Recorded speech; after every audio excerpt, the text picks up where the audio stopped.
Whew, is it raining in here? I don't know. What's up, guys? Welcome back to Disenthrall. I'll be Patrick Smith. It has been like a month since I uploaded something. I apologize for that. Life has been crazy. I've rebuilt my studio. I've rebuilt my streaming machine, and the well-oiled machine that you're used to seeing behind the scenes is stuck together with duct tape today. So I fully expect very little to work properly. Welcome to the show, James. Good luck to both of us. I'm going to be tweaking things probably as we go. How you doing, man? Good. How are you? Good. All right. So, what's up? Yeah, speaking of things not working, Sean, the lawyer, is backstage right now. Okay. So I don't know. Do you see him there? No, I have not gotten a connection from either of our other two guests. So hopefully they have the... Okay. It's the same link I gave you. Yeah, he sent... Their name with their password. That should work. He sent me a screen grab. It shows that he's in there. He's seeing the chat and everything. All right. It was... I think I had the same problem, though, because I was sitting back there for a few minutes before, and then you finally let me in or something, and... Nope. Said, I thought you weren't coming. maybe have them refresh their browser or something like that. Yeah, I don't have to do anything. They just pop in. Yep. Okay. Sorry for the difficulties, guys. We'll get started here in a second. Good to see you, Casey. Do this on your show because it's a well-oiled machine. Well, let me tell you. Today is not the day. No, but the part of the tech that connects you to me has not been changed. That should still work very well. I see potentially criminal Sean is working on connecting now. Yep. Yes, that's him. Yep. He probably needs to allow his camera or microphone, etc. And then our other guest, I don't know. Thanks for doing this, though, Patrick. I'm excited about tonight's show. Go ahead. Sorry. Technical difficulties or not, I think it's going to be a great show. I think so too, man. I needed the kick in the pants. To get all my stuff set up again because I've just been working constantly. So it just needed to get it done. We've got some awesome guests tonight. By the way, potentially criminal Sean, who's working on joining right now. I've been on a show with him before. He's a criminal defense attorney, I believe. Correct me if I'm wrong when you get in here. I think he leans more libertarian based on the things that I've heard him say and do. But I've seen him break down a lot of things and just look at it from the legal perspective, though. And that's kind of why we wanted him to be here today. Okay. And then we've got, hopefully, it looks like she's trying to get in also. Okay. I should have reminded you guys to connect, early so we could get all this worked out in advance. Yeah. I came in late. Usually I jump in and connect 10 or 15 minutes early, but I think I connected 4 minutes early today. So the other guest is tracking treason. There we go. We got one more. Let's see if I can get him up here. What's up, sir? How are you? Oh, see, I got to adjust everything. How you doing? I'm doing good. Can you guys hear me all right? Yeah, I can hear you well. Okay, thanks. Yeah, no, James, you hit nail on the head. Yes, I'm a defense attorney. I'm out of Ohio. I run a channel, Potentially Criminal, and yeah, I try to break things down from, just how they look and how things go, because there's enough crap out there. People put their own politics into it, so I just try to focus on what's out there. And yeah, I do try to, at times I would like to see myself as libertarian, but I also know there's certainly times where I get worried about my roads, just like everybody else. But yeah, no, I'm looking forward to tonight. After James sent me the video, I'm looking forward to it. Awesome. All right. I need to adjust the entire screen. Amy says Amy is. She's messaging me here. Maybe you can adjust the screen while I call Amy. Yeah, let's do that. I'm just gonna peek over these guys like this the whole time. It's gonna be awesome. Hey. Well, tell me more about yourself and your channel, Sean. Thank you. Yeah, so I'm an attorney in Ohio. I've been licensed for about 8 years. I spent roughly about 2 of those years as a prosecutor, working as assistant prosecutor in a couple places. And then the rest of that time, I have done criminal defense work, pretty much everything on the spectrum, up to and through murder. So just, yeah, done all that. If you are in Ohio and you do have legal questions, you can get a hold of me through my channel. If I can't help you, certainly I can maybe point you to someone who can. And yeah, I'm mainly in the Cleveland area, but if you're somewhere in Ohio and you need my help, might be able to work something out. But other than that, yeah, I started my channel I started like 2 years ago, but up until last year, I really hadn't done anything with it. So just been really going since the beginning of January. Nice. So, well, yeah. So what got you more libertarian leaning? Really, it's been that way growing up. I grew up I grew up in a rural area. Just in general, people just wanted to be left alone. And, my dad, seeing my dad, I don't know for everybody, but I learned a lot from my dad. I learned a lot of, political leanings from my dad that he never instilled them into us, but you just learned about him and you ask him, well, why do we do this? Why do we do that? Why does he handle things this way or that way? And I really think a lot of it rubbed off on me, and I'm glad it did compared to the other ways I could have gone in life. Thankfully, I'm not a tanky or anything like that. But I've been, I'm 37 now, so if you went to the me in college, I would have, definitely not where I am now, but I am happy with where I am now. I'd be very upset with the 22-year-old me, though. A lot of the things that I was like, yes, okay, you know what, it may suck, but all right. But I'm far happier with where I am there now. And also just being in criminal law, that really made it even worse. That really kind of made me speedrun libertarianism even more, I guess. All right, I think we've had somebody join here. We can hear ourselves. So turn down please, your radio. headphones. We can hear ourselves. So turn down your radio. Headphones. We are going to be in trouble with you without headphones. Or just turn off your stream in the background. You're watching the stream. You're calling into the radio station while listening to the radio. Well-oiled machine, ladies and gentlemen. Yes. I'm keeping the expectations high for the quality here. There's a reason why I do a lot of my stuff solo. Prevents that.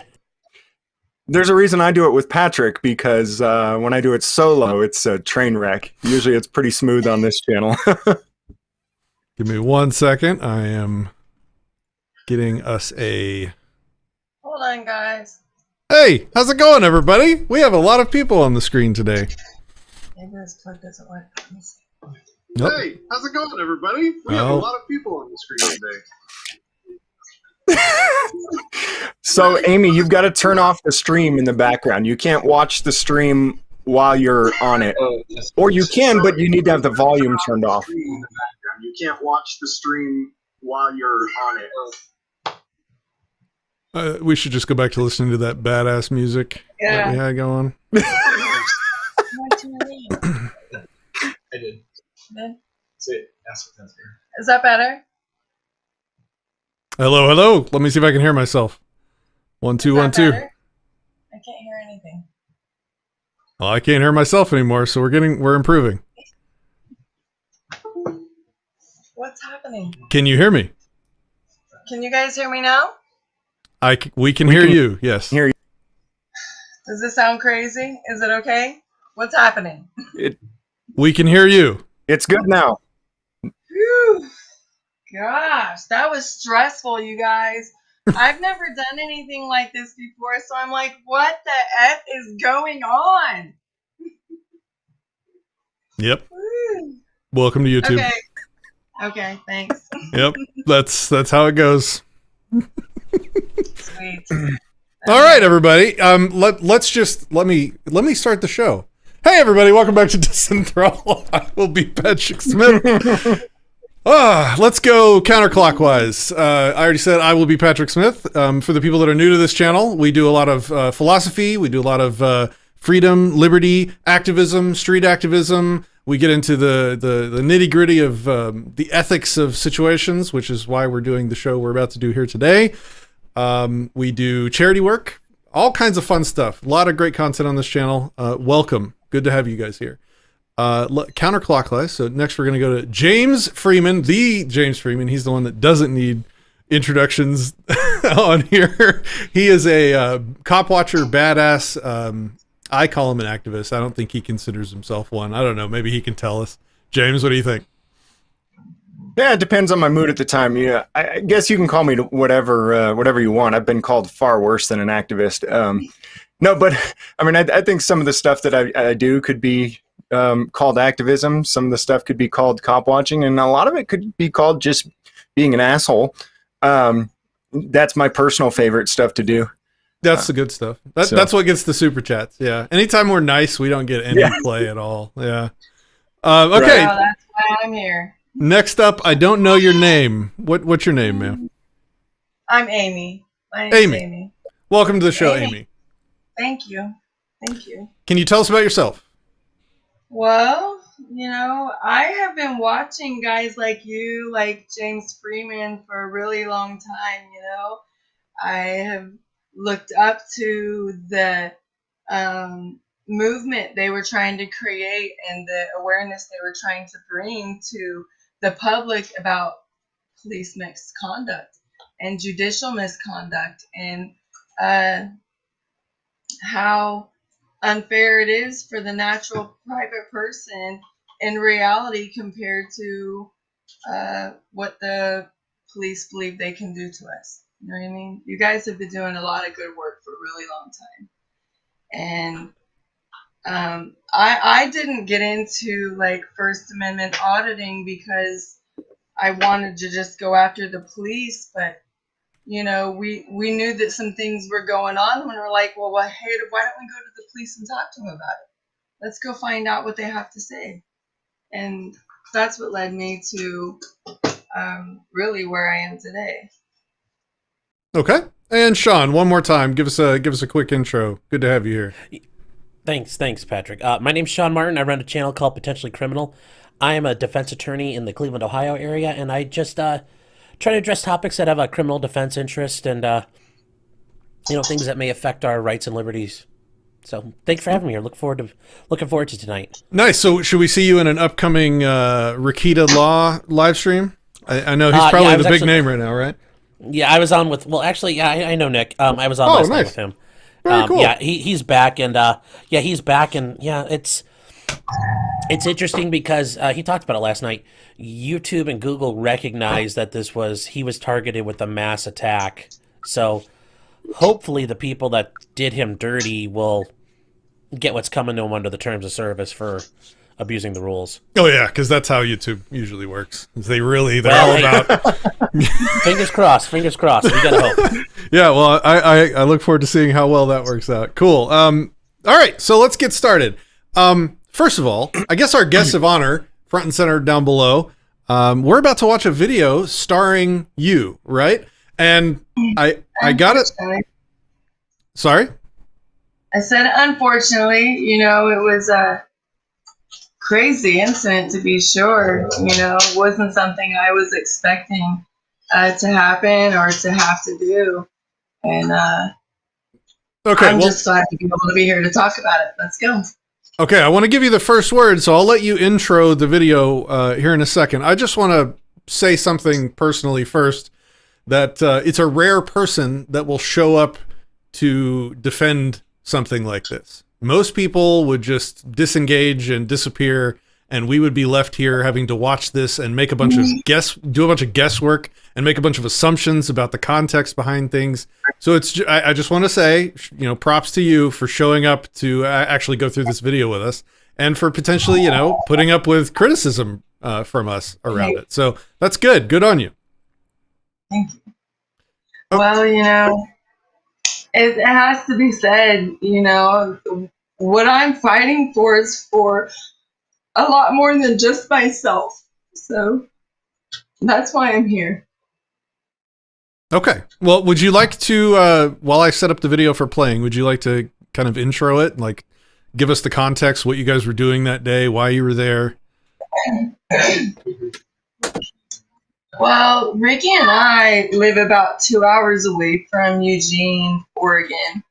And we have a friend who was having to appear in court because she was arrested for not wearing a mask at Whole Foods. And we know that it's wrong. We've studied the laws that back up what everybody knows and believes, which goes against everything that we believe in, you know.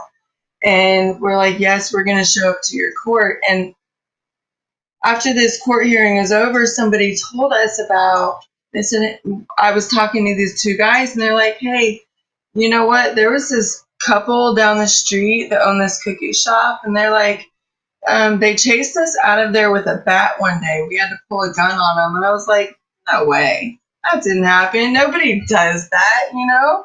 Like, that's insane.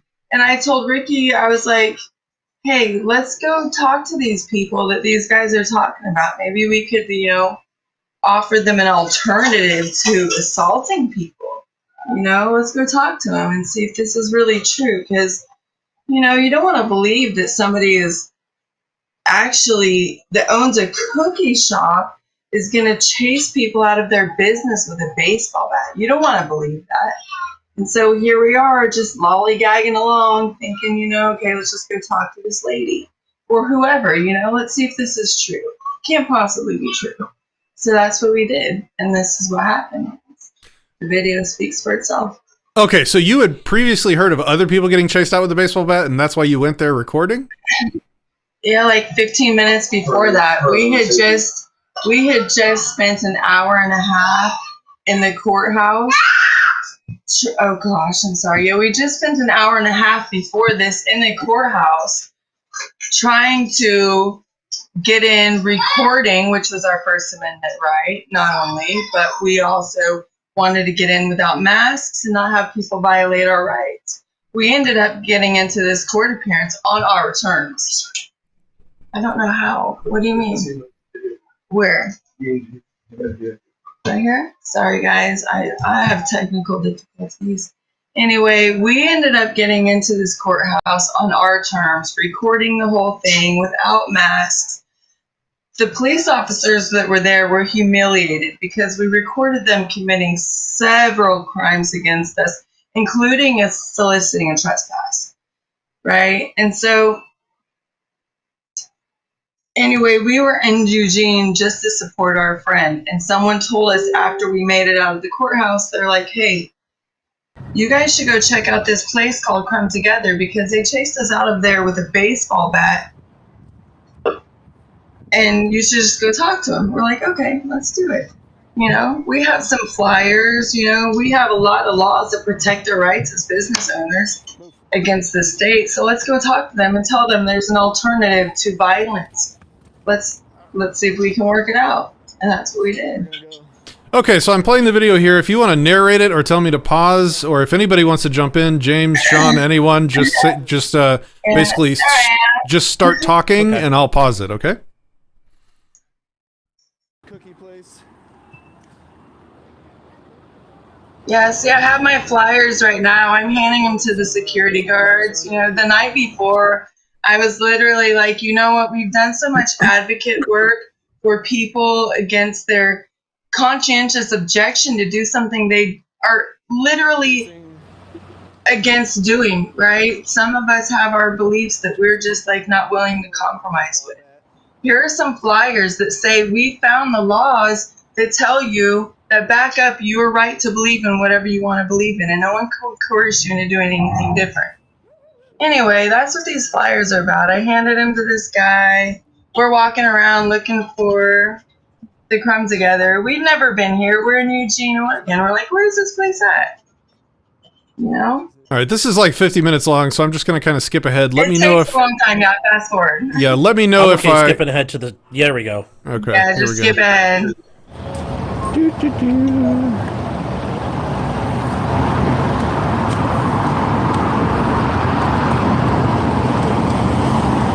Yeah, it just we're so dangerous, right? And like violent and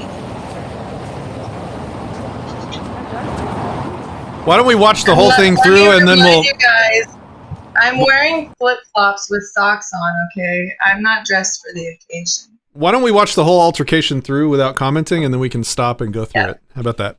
Okay. All right, here we go.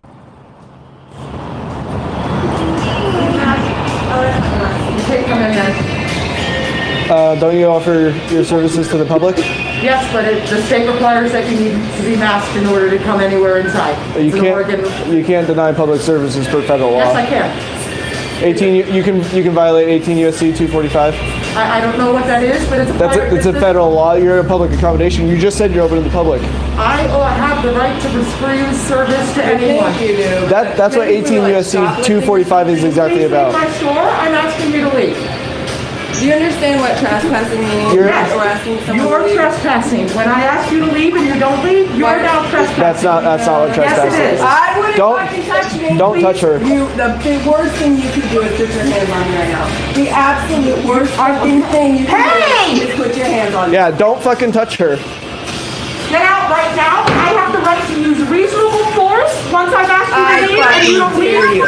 Get out. Right now. I fucking dare you. Get the fuck out. Get out. Ah! Hey, get the fuck out. Fuck you. Fuck you. Get the fuck out of here. Assault us.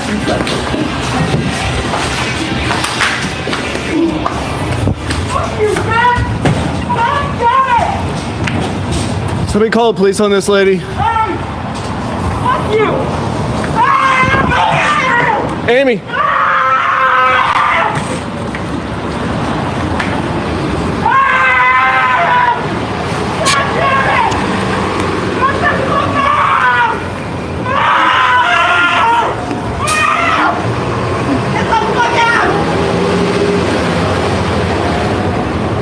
your fucking hands on me. You don't get to fucking assault people and run a business.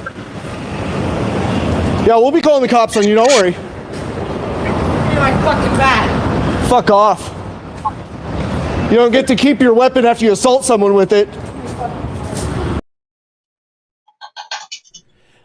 Amy, if I can go real quick. Oh, James, you're like right in your eyes. That's Patrick. Before I go forward, your case has not been your legal matters haven't resolved yet, correct? Oh no, bro. Okay, so before we go further, I am not your attorney. I'm not licensed in the state of Oregon. I would highly caution you, this may not be the best idea, because anything you do say could be used against you by whatever county Eugene, Oregon is in their district attorney's office. I've also heard you guys don't have it. Yeah, and I've also heard you guys don't have an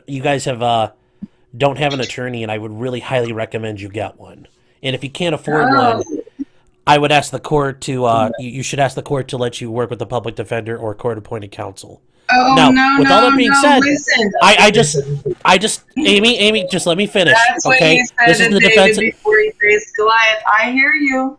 I just want you to hear it. I want you to just right now. I absolutely appreciate your legal advice. You have to no. It's fine. You have to let him get it out because he's got a CYA. Okay. He's a lawyer. Yeah, well, it's not even just me CYAing. It's just me as a defense attorney. I don't like seeing people home gamer things at times. As an attorney, Amy, we'll get to that in a second. Amy, I will get to that in a second. It's just, it is a very bad idea to represent yourself. It's a very bad idea to kind of go it alone. You know, plumbers, mechanics, engineers all exist for a reason. You know, nobody's going to trust me to go weld in the roll cage to the race car. That may be true. But I'm after proving that the common person can take on this battle, man. We shouldn't have to depend on somebody who's going to charge us $1 million fucking dollars just to try and defend us zealously when they won't because they're officers of the court. We need to do this ourselves. I'm here to prove that we can. That's it. All right, I just had to get that off my chest. Thank you. Okay, let's go. My turn for my spiel. I am not your philosopher. I'm not licensed to practice philosophy in your state. I would highly suggest that you get a philosopher to represent you. Listen, I am new at all of this. Okay, I'm a felon. I've been to prison. I've bounced back from shit that I didn't even know I could bounce back from, just to come out and want to help people. Do you know what I mean? I just want to be kind and help people. And that's essentially what I went to this business to do. I've been to almost all the sheriffs in Oregon and all the counties and asked them, hey, why aren't you guys doing the job you're paid to do? So, anonymously, let me say also, this is before you came... James, okay. Sorry, James, go.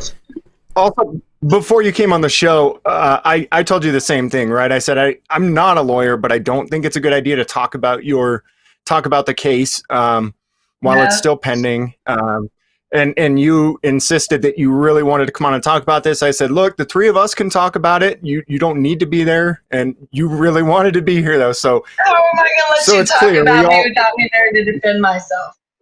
Well, yeah, and we could have not done the show at all, too, but. You know, true, I think it's you weren't pressured in any way whatsoever. As a matter of fact, you were encouraged by everyone not to do it, right? Yes, absolutely. All right, James. How do you want to do this? Legal first, then philosophical. What do you think? That's what I think. Before you guys go any further, this is just an anonymous opinion, but I strongly believe you guys should take everything at face value for what you're about to hear, because I don't want to call you guys wrong or like incompetent or any of those things. I'm not, and we are not trying to say any of those things. We're just trying to present you with information that you may not have heard before. Go ahead, Amy. Cool. Well, I mean, I appreciate you guys showing up to give us context for our commentary, however wise or unwise that may be for you in your legal state. Sean, why don't I'm just going to hand it to you, Sean. What do you think? And let me know if you want me to play through it again with the sound off or anything like that. I mean, if you actually read 18 USC 245, it doesn't offer any right for them to go in. The state of Oregon has said that, and you may disagree with the idea of mask. You may even think that goes against the government should be able to regulate those things. Now, I will just caution, since we're on YouTube, consult your doctor. This is not medical advice regarding anything like that, because I don't want Patrick to get a strike or anything for that. You may disagree with the mask. You may disagree with the mandates. You may disagree with a business making you do that, but they have the right as a business to set that term. And if they ask you to leave, that's it. Now, if these other people had actually gotten threatened with the bat... No. Hold on. Stop.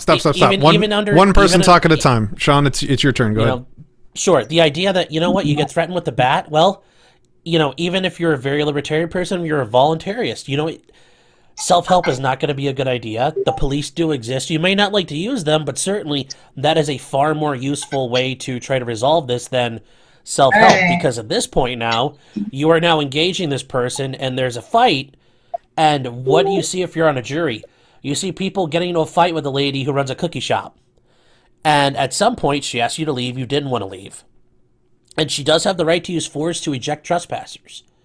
Now, was the bat overkill? Maybe, but certainly the next action then isn't to grab the bat and start fighting with her, then taking the bat, and then the guy that was in there kind of pointing the bat at her.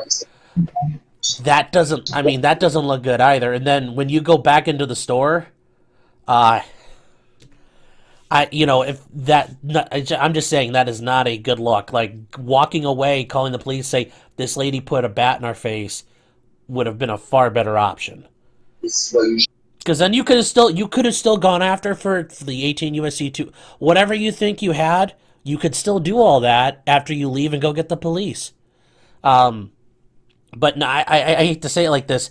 I don't think you'll be able to convince a jury that your actions were justified, because certainly I assume you're going to try to argue self-defense going forward. Okay, Amy? That's it. You have the mic. That was a mouthful, man. Not only was I listening to you, but I was also trying to listen to another conversation at the same time. So I gotta be honest, I wasn't even paying attention to a fucking word you just said.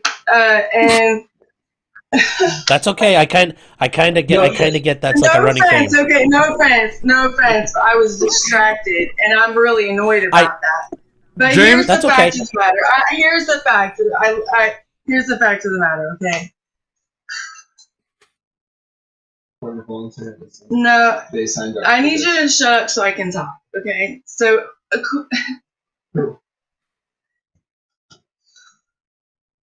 I understand your position as an attorney. I understand the things that you need to say and all these things. I didn't volunteer for a position as an attorney or a police officer or a business owner. I'm a natural private person just going about my life. I want to just go about my life without having to wear a fucking mask or have somebody at a store tell me what the fuck I have to do with my own body. So I decided, hey, I'm going to team up with somebody who can help me figure out what all these laws say so that we can go to the people who are supposed to enforce these laws and ask them, why aren't you enforcing them?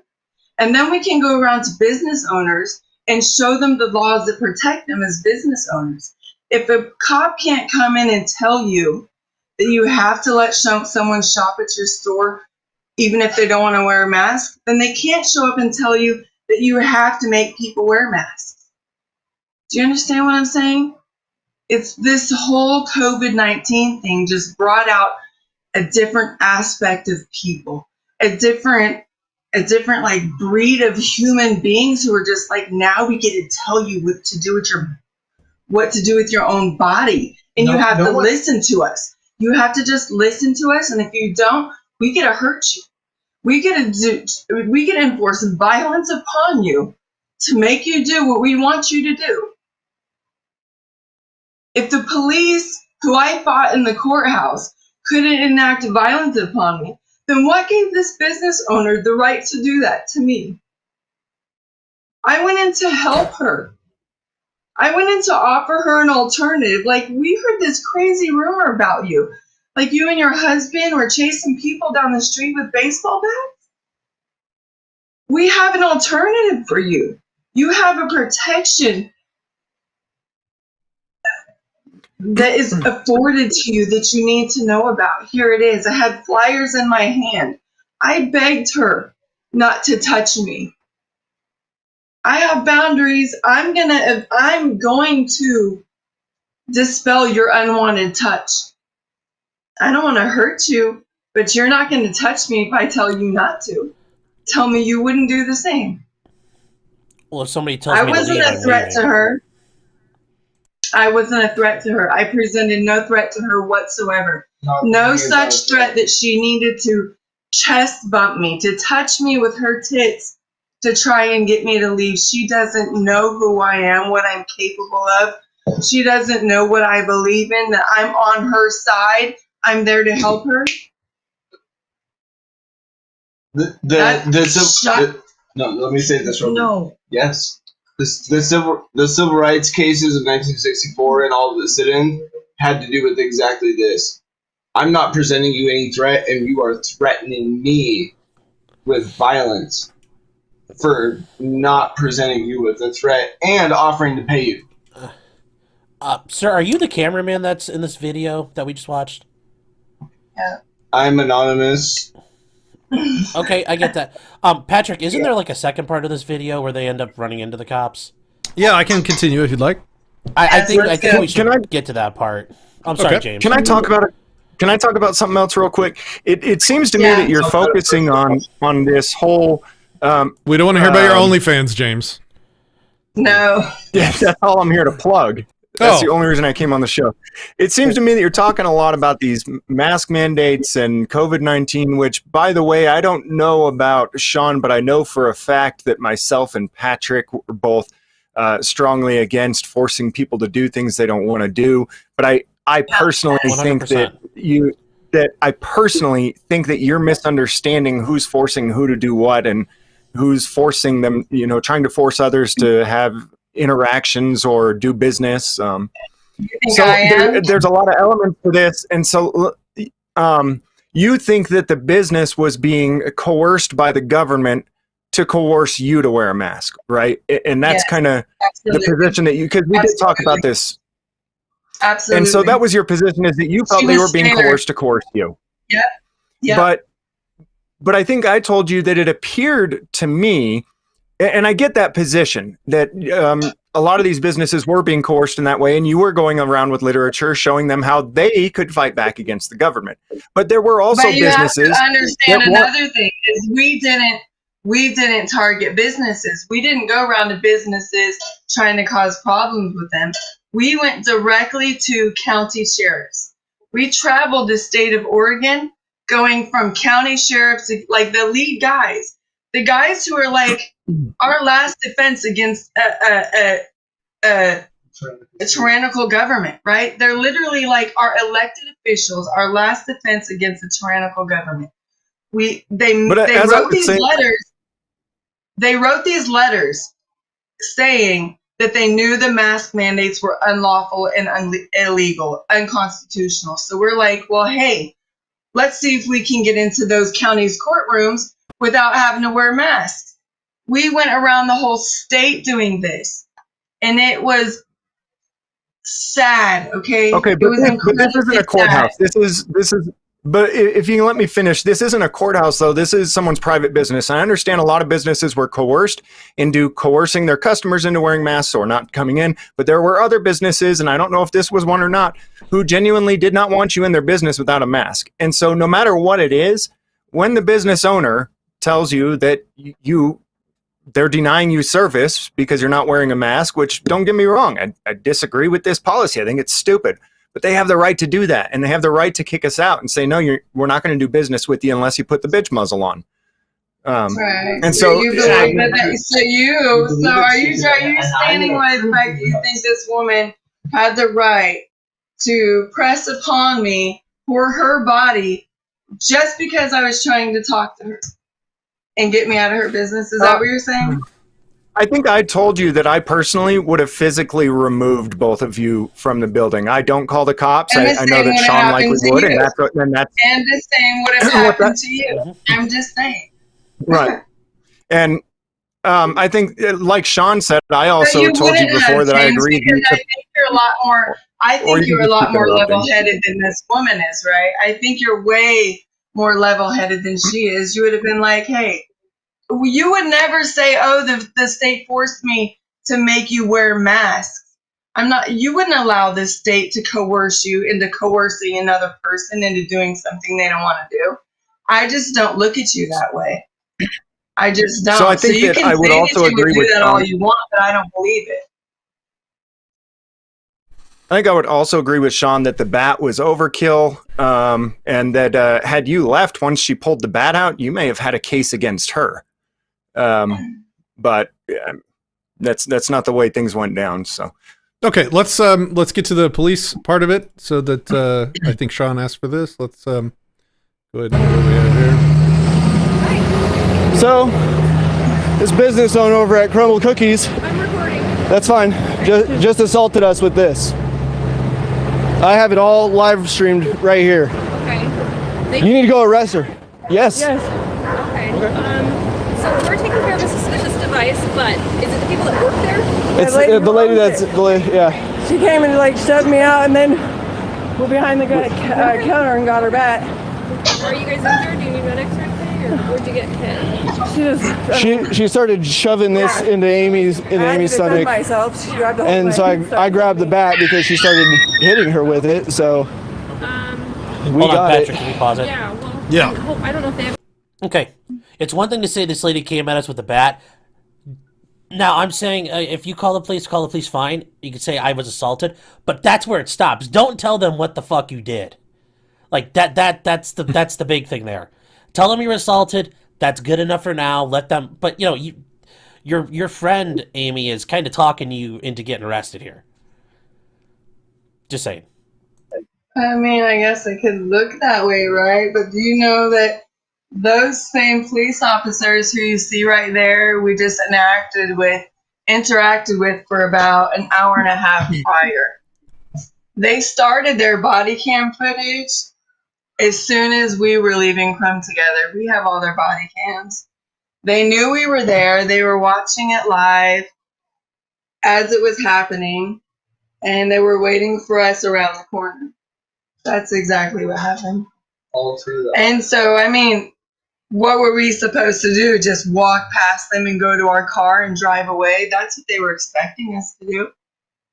They weren't expecting us to walk up on them and be like, hey, this shit just happened to us right around the corner.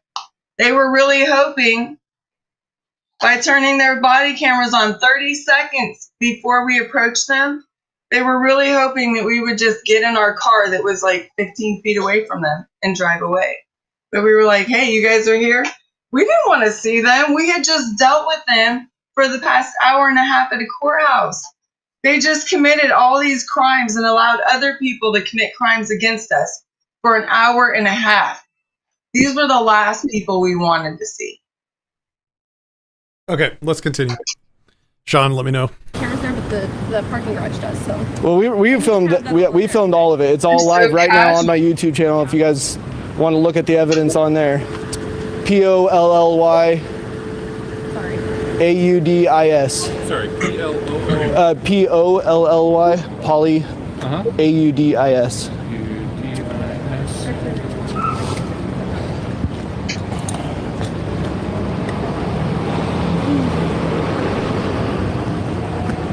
All there.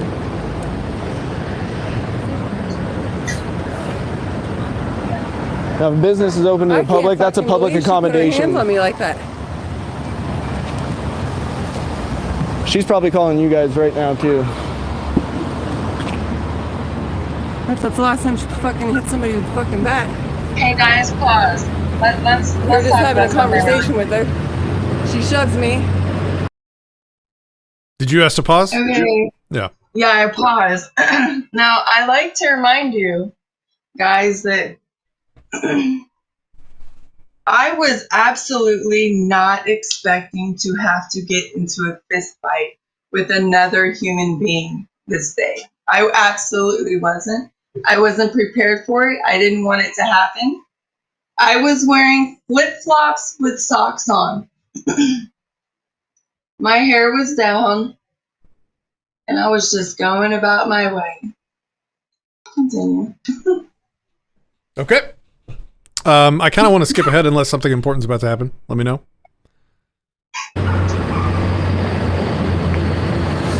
So I cited her 18 USC 245 federally protected activities, which includes public accommodations. And that's when she went and got the bat out and started attacking Amy. So, like I said, I'm not ignoring you. Can we pause there, That's Patrick? fine. That's fine. Here, so Yeah. I'm trying to like do both things, but I actually have a question for Sean. I don't know if how much you looked into this, but it sounds like Polly thinks that he has the right to services from this private business through USC 19 something 18 something. USC 245. Yeah. Not just Ricky and I, but everybody. We all do. Okay. So We all do. I really want to touch on that because this is really the basis of why it seems to me that they think they had the right to be in that business. Mm-hmm. Yeah. What is that? This USC. What is this magical code? This spell. So well, here, see if I can. Is there a way I wish for I me had to a little share wizard this? hat I could put on him. He's our local. I He's mean, the stream spellcaster. Here's 18 USC 245, and it talks about the federally protected activities. Okay. So, what are the federally protected activities? Okay, so you Also, get through this part listen. here. Hold on. I Hold on. wanna- One part. Go ahead. When it talks about like voting or qualifying to vote, running for office, participating or enjoying any benefit, service, privilege or program or facility administered by the U.S., applying for employment, serving or attending court, participating or enjoying the benefits of an activity receiving federal assistance. I mean, those are the things. And then here it talks about any race, religion, or national origin issues. I mean, that's where this is. I haven't even read it. I just started cruising through it, but there's, Amy, with all due respect, whatever it is you think is there, I think you guys are horribly misreading the law there. No, fuck that. If you just started reading it, how can you say you know what you're talking about? Okay, listen. Here's the thing. Because I do this for a living. No, Not because you do this all the time. That's a rubber stamp agency procedure. You have to provide factual evidence as to why you know what you are talking about. Okay, listen. Because none of that says you get to go beat the shit out of a lady running a cookie store. That's not federally protected. Wait, what about a stoplight? U.S. versus Daughter-like. It's on the FDA website.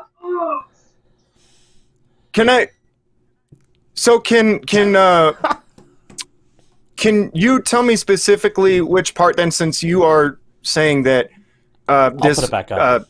Government spell is the reason? I mean, Amy, since you guys are saying this government spell specifically says that you have the right to be inside of that cookie store, obviously there's a lot here. Can you point us specifically to which part says that you have that right? Okay, I'm going to tell you what. Here's what I'm going to do. Here's what I'm going to do. Here's what I'm going to do. Because Maybe this. Literally all of the civil rights 1964 case laws. Literally all of them. Lombard versus Louisiana, Munn versus Illinois, Bell versus Maryland, U.S. versus Daughter-like. These all have to do with the very same consumer protection. Okay, so he you're telling me a store highlighted can't your refuse your service. This might be the only thing Yeah, they're it talking directly about. has to do with refusing service to people of protected classes. So your right to conscientious objection to medical treatments is a religious right under the First Amendment. Okay, I Yes, think that but we're they're getting not down to what you're enforcing trying to medical talk treatment about on then. you. It has nothing to do with the actual religion. It has to do with the conscientious objection.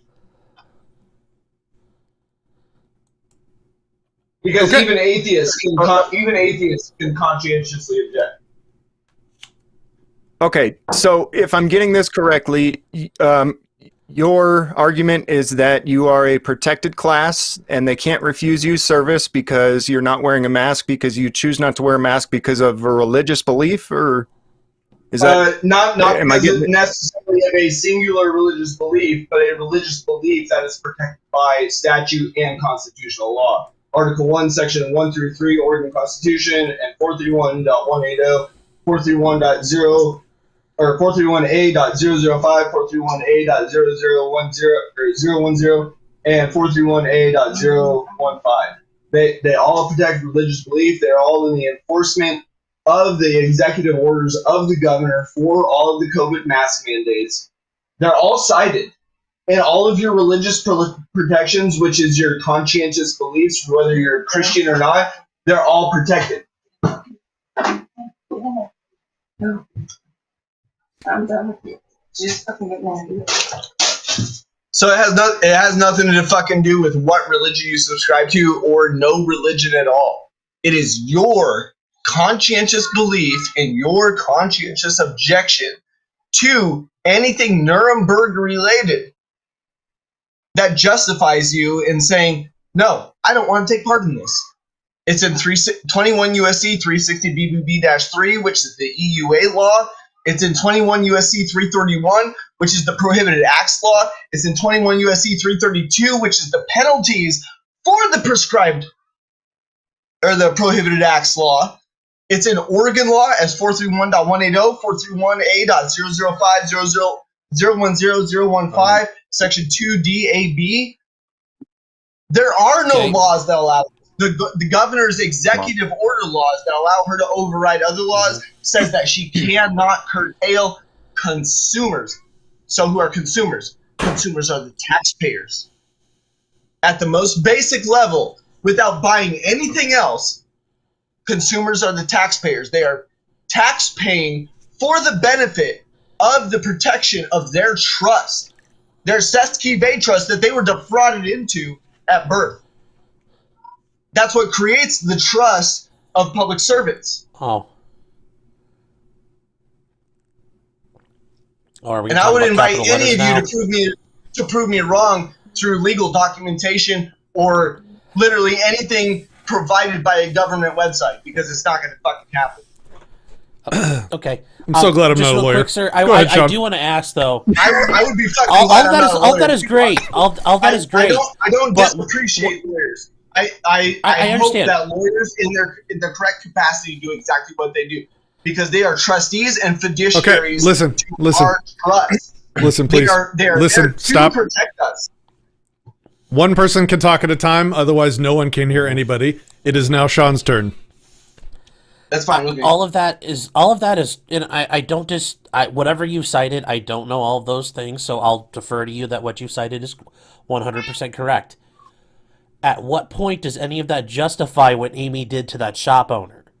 Because that's what did Amy do besides standing still and talking?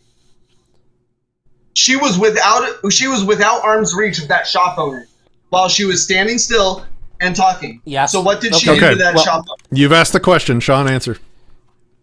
Yes. So that entire physical altercation between the two of them. At what point did Amy have the right to be involved in that? Hold on. Before the physical altercation, what instigated the physical altercation? Because before that, it was civil. Before it became criminal, it was civil. So what instigated the criminal activity? When she asked you to leave and you didn't leave, that became a crime. No. She has to give a lawful order. Get out of my store. That's a lawful order. I don't want you here. No, that's contrary to substantive law, which says that the customer has a proprietary interest to accessing public accommodations according to Georgia versus Rachel, 1966. And that is a voluntarism action by the person signing up to become a licensed agent of the state and offering public accommodations to the public. They contractually agree to that. Once I open a business, it's not my I lose idea. all That's right. what the law says. It has nothing to do with my idea. That's your argument. So for my office, if you come into my office, I lose all rights to kick you out because you're coming in and asking potentially to hire me. No, if you want to do the right thing, that's up to you.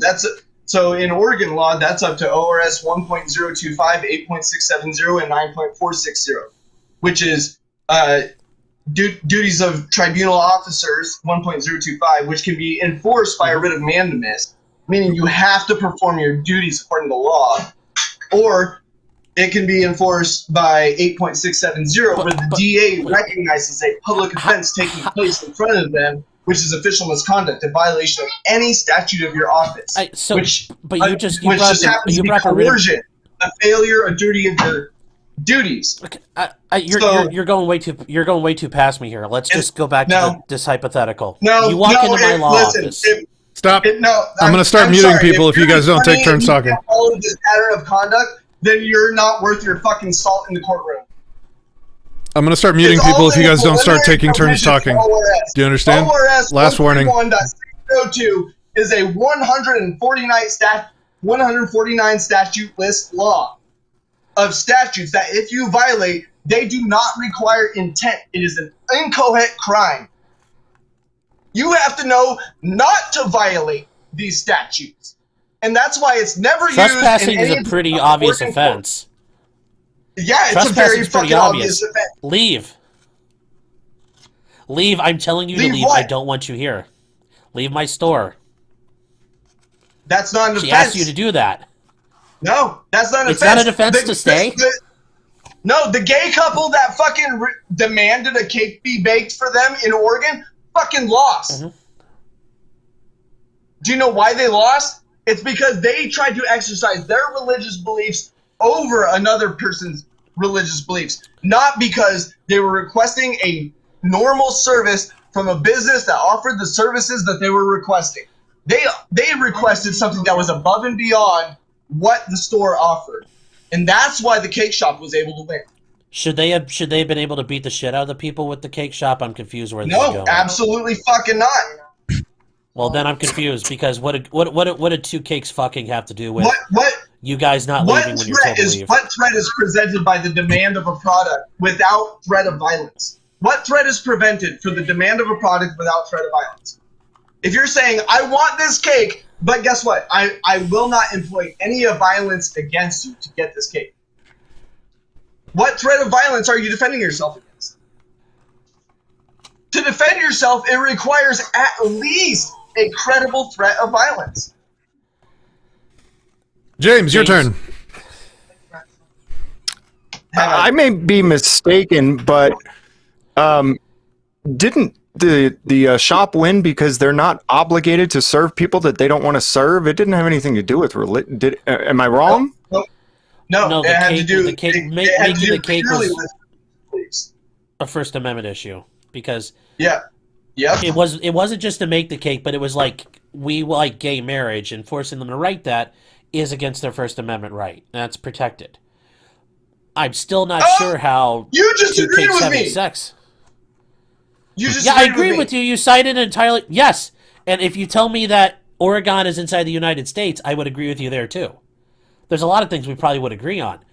Nothing you guys did in that store was legally justifiable, though. What did we do that was not legally justifiable? But you're trespassing to start with.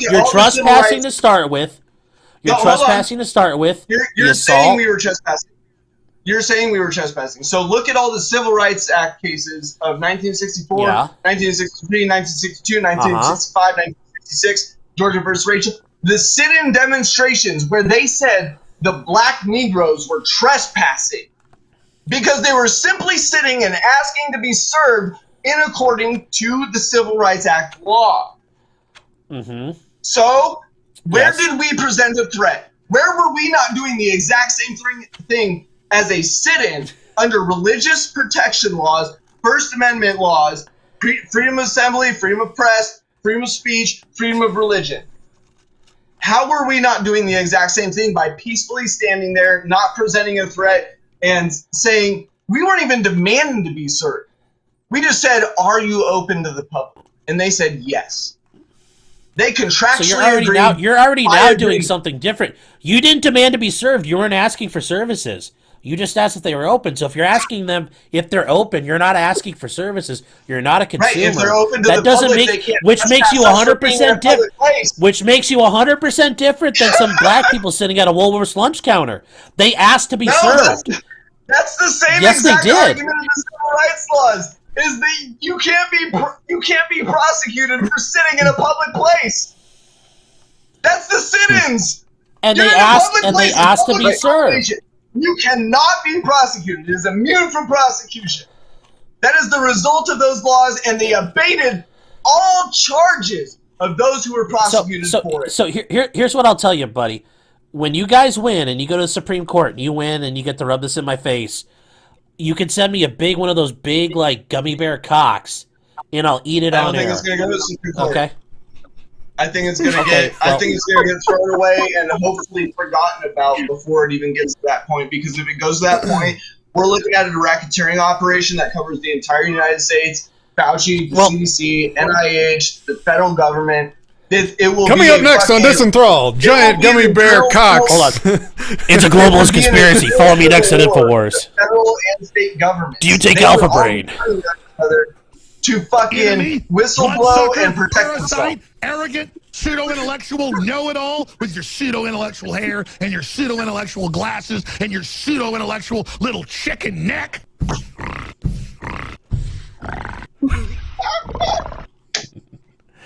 To be fair, though, the Alex Jones's right jar is actually filling up a little bit in hindsight. Did you see the Florida Surgeon General's warning that was just released today? No. Yes. No, I'm asking the attorney. The one that's liable to 18 USC 4. I'm liable to 18 USC 4? Yeah, under Rules of Professional Conduct 8.4. Well, you have to report misconduct, don't you? You have to, don't you? Which misconduct have I experienced or seen? No, I already know you do. I've read them all. I know Rule 8.4, but which misconduct have I seen? Professionalism under the ABA? You can't engage in fraud under rules. I'm not bound by the American Bar Association, number one. It doesn't matter. In any courtroom, you cannot engage in fraud or deceit in violation of the rules of candor, can you? Because that's a violation of 8.4, which is required to be reported by all other bar members under 8.3, isn't it? Because they know or reasonably should know of ethical and moral violations of the law. Yes, but who should I be reporting? Okay, there you go. No, you said yes. That's all we need. Yes, there are rules of professional conduct. I don't see how that's how it got you. That doesn't work that way. Fraud does not need an explanation in the Supreme Court. It's already been ruled by the Supreme Court. They know what fraud is. You have to point out what exactly was fraudulent, at this point, you're engaged in it as well. I'm engaged in the fraud? Am I Rico? Am I like Rico Suave? Because that'd be kind of neat. That depends on you and your future engagement. Suave. Rico depends on a pattern of conduct. That depends on what you're going to do here on out. It's my turn. Report all these violations, Sorry, Patrick. You have the defense to coercion under Oregon law. And under 131.125, you're subject to jurisdiction of Oregon law for conspiring to violate Oregon law. But you'll die. And under ORS 1.025, you are hilarious, required either by writ of hand. All right, I gotta mute him. It's my turn. All right, so I'm sorry, man. I'm sorry. You can't bogart a four-way conversation. Okay, so here's my philosophical evaluation. When you're evaluating the ethics of an interaction, you are beginning with who owns the property in every situation. So the first question that we ask and answer is, who owns that cookie store? If it is that lady privately, then she is very much like unto a king inside of the borders of that property. If she doesn't own the property, then the king is whoever does. So in the case of this situation, I have to make the assumption that this lady actually owns the property, which means that she makes the rules. Full stop. Ethically, and I'm not talking legally, I'm talking ethically from let's say a libertarian philosophical perspective. My specific one for anybody that wants to look into the philosophy that we talk about on this channel is called anti-subjectivism. You can read the manifesto for that at antisubjectivism.com. It is the philosophy of consent and property. And that's exactly what we're talking about here today.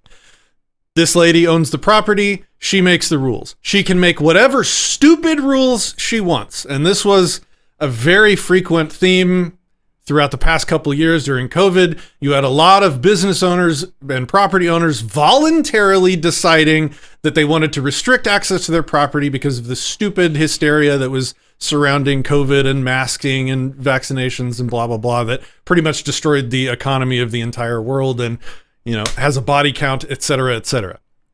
But it's their property. and it's their right, and they can make whatever stupid R-worded, because we're on YouTube, rules that they want for their property, and we get precisely zero say on what those rules are.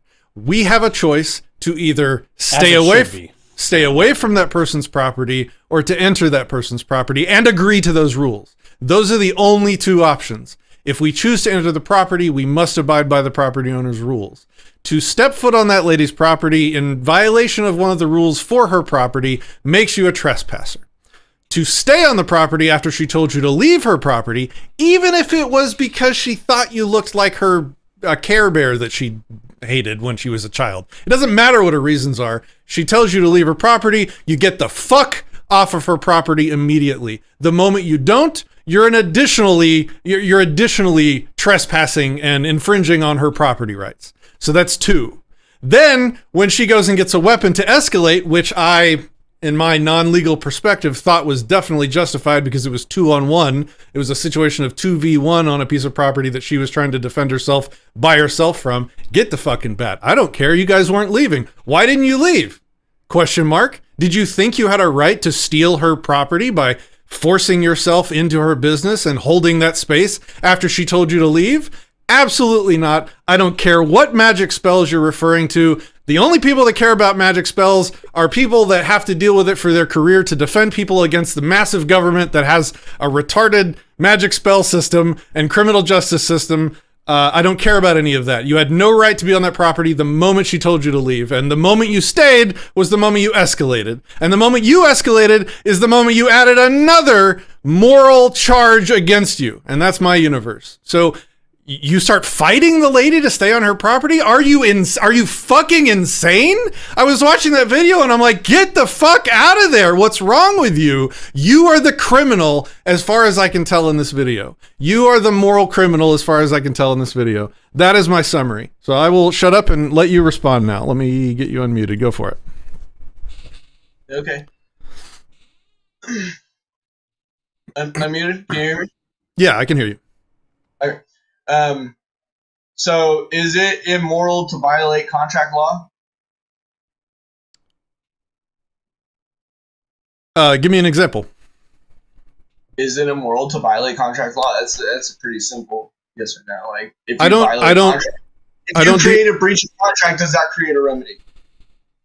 I don't think there is a breach of contract. I don't think there's a such thing as a breach of contract, but you need to give me an example and I will. How is there not such a thing as a breach of contract? We hire our public servants under contract, and if they breach it, we have tort liability, right? I have no public servants. I hire no public servants. I don't think that public property is a valid form of property. You may not, but the taxpayers do. And that's the way contract law and tort law No one pays taxes. Right? Taxes are extorted under threat of violence. There is no such thing as a taxpayer. Some people do choose to pay them out of ignorance. They wouldn't pay this, even if they chose to pay their taxes, they would not pay the same amount if there wasn't a threat of imprisonment or death if they resisted. Well, I agree with that as well. I do. But in exchange for the tax, so the whole American Revolution was based on taxation without representation. Right? Boston Tea Party, taxation without representation. So in order to secure the taxation and representation, they made it a felony duty for, at least here in Oregon, for our police officers to not only follow the law, but enforce the law. Any unlawful use or abuse of their position or failure or refusal to do their duty is for felony coercion. And it's listed right in the ethics chapter of the Basic Police Academy Manual for all Oregon police officers. Okay, you've already had the legal discussion. Look, I'm not having a legal discussion. I'm having an ethical discussion. So my question to you is, who do you think owned that cookie store? If you continue to talk over me, I'm going to end this conversation. Can we make an agreement between the two of us that we take turns when we talk? Yeah, that's fine with me. Thank you. I appreciate that. I will return the respect. Who do you think owns the property? Who do you think owns that cookie store? By property interest, we do. By intellectual interest, she does. Who is we? And that's where the compelling state interest. I didn't mean to interrupt you, but that's where this compelling state interest comes in with ensuring that their state licensed businesses accept as much revenue as possible because that generates as much tax as possible. They have a compelling state interest in the success of the business. That's why we have the Small Business Administration. That's why we have all these grants and loans and subsidiaries for minority businesses. The United States has a compelling state interest in the success of all of the businesses registered under it. They don't have a compelling state interest in any private member associations, private contracts, or anything done outside of the United States government monetary system. They have no controlling interest in that. So you think that the moment somebody uses their property in a way in which you would describe as a business, they effectively lose a large portion of their property rights? Yes. As soon as they license with the state, they are agreeing to the Civil Rights Act of 1964, which says they cannot refuse anybody service. Full and equal access. Doesn't matter if you have a disability or not. You could have tuberculosis and walk into the same cookie shop and expose that same cookie shop owner to tuberculosis, but still get your cookie because the ADA will cover you. Give me an example of licensing with the state. What do you mean by that? Like a business, like a corporation, forming a corporation? A business license, a food handler's license. So if you go on... Okay. Yeah, I got it. I got it. I'll send you links for later. But there's a federal website that has to do with like all of the state business entities. Yeah. Because they all pay federal taxes. I formed many corporations.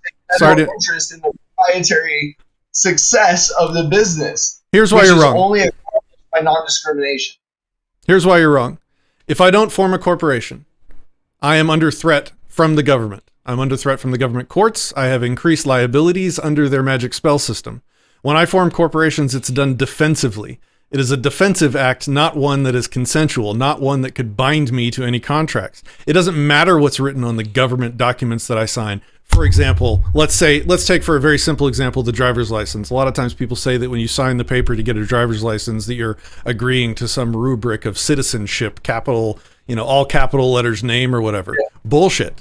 I am under threat of violence. If I travel around the world as a free person without their little permission slip, they will arrest me. They will incarcerate me. They will steal from me. And if I resist, they will murder me. When I sign that little paper, it's done defensively. And as I'm sure you'd agree, no contract signed under duress of any kind is valid. I sign that defensively. I form corporations defensively. That means that the businesses that form corporations are not bound to the rules that you're asserting that they are. They're doing it defensively to protect themselves.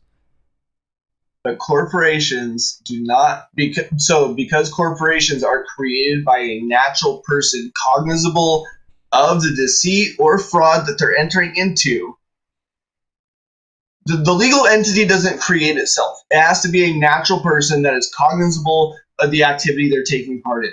Corporations don't exist. I'm not arguing legalities here. I'm arguing moralities. Like, if you get together with a bunch of... It is a morality issue because it has to do with the morals of the individual that is starting that corporation. How much moral research have they done on themselves and the fraud that they're engaged in already just throughout living their lives? How much research have they done into that? Almost everybody that owns a corporation, none. They have no idea they're taking advantage of the taxpayers, and they have no idea that they're getting taken advantage of. It is. They just think they're doing what's right. They're paying their taxes. They're being a good boy, and they're successful in their life. No one goes out of their way to when they get ready to start a business. No one says, "Wow, I really should go out of my way to get the permission from the government." They wouldn't do it if there wasn't a threat behind the liabilities of it. Sorry, I was talking. Oh, sorry. My bad. Yeah, go ahead. Keep going. I appreciate it. I'm saying they do it under duress, so you can't hold them to the contract morally. Legally, of course, they can and do. But morally, this is a non-issue. Whether or not they form a corporation doesn't grant you the right to trespass and then fight them when they tell you to leave, man. It's not okay. Right. So they may have, if they recognize the fraud that they've been put into, then they would have the defense of protecting their business. But if they go ahead and say, I'm a private small business licensed through the state of Oregon, then they are contractually agreeing to those terms, even if they are doing it out of their own lack of research. That's the negligence culpability in Oregon law. It is, and it's shitty to say it. It is. It's shitty to say it, but that's what it is. It's personal choice and lack of due diligence on the customer's part. Let's assume that you're okay. Really I'm not trying to interrupt you. You have these long pauses, and then I start talking. So, no problem. So let's assume that you're right, morally speaking, that if they didn't know about that they were under duress, or they didn't believe that they were under duress and they signed the contract or whatever. Let's assume, I disagree, I think you're wrong, but let's assume that does in fact bind them morally to these contracts with the government. When you asked this lady before assaulting her, if she knew about it before signing that contract, what did she say? Well, so first of all, we have to get the definition of assaulting someone down. Because we were outside of arm's reach and we did not move our Pick feet. whatever word you want. Let's not quibble on that. The point is, did you ask her if she was aware of it before you... Right, so in our perspective, we were defending ourselves because we did not aggress, we did not make any threats, and we did not move our feet. Until a threat was presented to us. A physical threat, not just verbal. But it would have... The bat and the action was actually employed against us. Whether or not it caused harm is not a matter of the law. It is the intention of the aggravating party. But you agree, it would have been an aggression for you to trespass had she known that there was threats behind the corporate formation and she signed that contract. That still would have been a civil matter due for civil process, not criminal process. Okay, you're pointing to government laws to erase property rights. I'm telling you that's not okay. So that is my evaluation, and I haven't heard any counter-arguments. What I'm saying is it does not justify violence or physical control in any manner. If you don't want to serve someone, guess what? All you have to do is not ring them up. You don't have to employ any physical force against them whatsoever. They can't force you to ring up an item and sell it to them. That's a civil matter. It's purely civil until it becomes physical. Then it becomes criminal. Then it becomes menacing or harassment or intimidation or a bias crime or assault. Okay, you can talk to Sean about that. I'm talking morally. So here's the situation. Here's the moral analogy. No, that's legal and moral. I'm in my house. I have a jug of lemonade, and somebody comes in my house to have some of my lemonade, and I say, "Oh, I don't like how you look. Get the hell out of my house." I have the moral right to evict them from my. I have the moral right to evict them from my house because I want my lemonade to not be given to that person. Then I decide the next day that I want to start charging a little bit of money to anybody that wants some lemonade. And I do. So I start letting some people in, I sell them some lemonade, and then one person, that same ugly person comes in. I'm like, no, I told you to leave my property. You're not allowed to be on my property. There is no moral difference between before business and after business. I have the right to evict somebody when it's just my house. I have the right to evict somebody when I'm using my house property as a business. This is a legal distinction that is immaterial when it comes to moral ownership and property. That's kind of the last word I have on it. So go ahead. I'll give you the last word. Then maybe we'll go to James. I somewhat agree with you because so the private property aspect of it being at your house, that is definitely 100% your control. When you open a public accommodation or a public business, that is not usually done at your house. And if it is done at your house, there are protections for you if it is done so that way. There's no moral distinction between my house and a business. That's what I'm trying to tell you. No, I'm strictly talking about the laws that are in place and the people that enter into contracts willingly, albeit unknowingly, but willingly subscribe to these conditions. And you can't even accidentally agree to a contract with a criminal. Like you can't. So what you're doing is agreeing to a contract where, so long as this person commits no crime against me, I cannot charge them with the crime. That's the only contract you're agreeing into with the Civil Rights Act 1964. Even a person that believes in the government and believes in all the laws and believes in the justice system still knows that there's a threat of violence behind certain actions. That is coercion. That influences their decision, and that invalidates the contract. Morally, is what I'm trying to say. The coercion, the threat of violence, incarceration invalidates contracts. You cannot coerce somebody into signing a contract. I mean, like, let's even ask legally, Sean, if there's any like third degree removed threat involved in a contract, is the contract like enforceable, so to speak? I mean, it shouldn't be. And that's the difference is the government gets to do it because they have more guns than you do. Right. That's the only way. But so going to the ethics of it, though, I fully agree. You should have the right to fully exclude and do what you want with your property as you see fit, as long as you're not harming anyone else. And this person wasn't harming anyone else with their property. Then you came in and you refused to leave. Now you are harming their property. You're staying there. That is harm. You're occupying their space and they've asked you to not. Argue the opposite direction. I understand that, but I thought we were doing the ethical argument here. I thought we were making the philosophical argument. I need a talking stick. Well, so we were until you said that it harms the business, which the case laws say the otherwise. Okay. I agree. Is there anything else in the video that we want? Is there anything else in the video that we? Is there anything else in the video that we want to review while we're all together here? And then maybe we'll kind of go around and do last words, or is there other things that we want to talk about? I feel like we're going nowhere, so. Real quick before we all figure out what we're doing, but I think this is a major discrepancy between auditors and constitutionalists and libertarians and conservatives and Republicans, that we are all just massively misunderstanding how all of these things correlate. Because you have a choice. You don't have to go sign a business license with the state to operate a private member association. That's completely private. The state has absolutely zero oversight unless they can prove you're committing a crime beyond reasonable doubt. So unless you sign up voluntarily for these provisions where you have to serve everybody equally, you're doing it voluntarily. That's voluntarism. That's the libertarian mindset, right? All right. You volunteer to do the things that you do, and you're not forced to do anything you don't want to do? Yeah, including if you own a business and you are forcing them to have... Right, so if you own a business and you want to be able to discriminate... Goddamn, dude.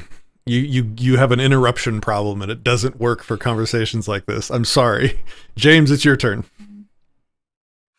Yeah, I mean, like I talked to Amy, I didn't talk to you as much, but this is really what I wanted to have this discussion about, because there are two separate sides to this, and I try to intermingle them. There's the philosophical side, the ethical side, and like I said, I think that hands down, no doubt whatsoever that that ethically what you guys did was wrong. You said that and I told you I will not change my mind on that. You absolutely did not have the right to be in the store. I did tell you, though, that as far as the legal perspective, I don't know. You told me that you may have some type of law that says that legally, even though it's morally wrong, legally you had the right to be in that cookie shop. And it seems to me that your argument comes from some civil rights rule, law, magical spell where the government says that businesses can't discriminate against people. It almost seems to me, though, as if you're saying that businesses have to serve everyone, because if I'm not mistaken, and Sean can help me out here, I think that refers to protected classes, which, by the way, morally and ethically is bullshit. Yes. But I think it refers to protected classes, which would be Black, Hispanic, maybe, women, transmissions or transvest, whatever. And so I think that, and so if I'm not mistaken, I think that you're trying to take that and apply it to people who don't want to wear bitch muzzles, and saying that everything is people who don't want to, everything is racist, everything is homophobic, and you have to point it all out. Oh my God, I didn't think I'd run into Anita here. Jesus. And I think that the rest of us might be having a difficult time, though, connecting how not wanting to wear a bitch muzzle is a protected class. Morally, it's definitely wrong. Legally, I guess that not wearing a bitch muzzle makes you protected. Okay. Sean, do you want to... You want to last words? Yeah. And then go ahead. Yeah, sure. And I don't know, my advice to Amy still stands. Amy, you should really seek counsel. And then for you, I don't know if you've been charged, but you should really seek counsel as well. I understand you think this federal law is going to help you, but I guess I'll put it like this. If that was the case, then all the people have been charged with these mass crimes all over the country for not wearing a mask and refusing to wear a mask and getting charged with trespassing or some sort of resisting arrest would have been throwing these cards on the table a long time ago. And I think the way Patrick says it, it's a magic spell, but also you haven't found the secret mic drop. You're not going to be able to walk in and say 18 U.S.C. 245 and go boop and then walk out. I don't think this is going to end well for you guys because I don't think you had a legal justification to engage with that woman after she told you to leave. She did have the right to force you out, ethically and legally. And then what went on from there, I think is going to put you guys in a world of hurt. And I hope you guys seek counsel, and I wish you guys the best of luck. All right, I want to give you the last word. Anonymous person that looks identical to the guy in the video. I want to say I do appreciate your concern and whatever advice or non-advice you may be giving. And I appreciate your perspective, all of you guys.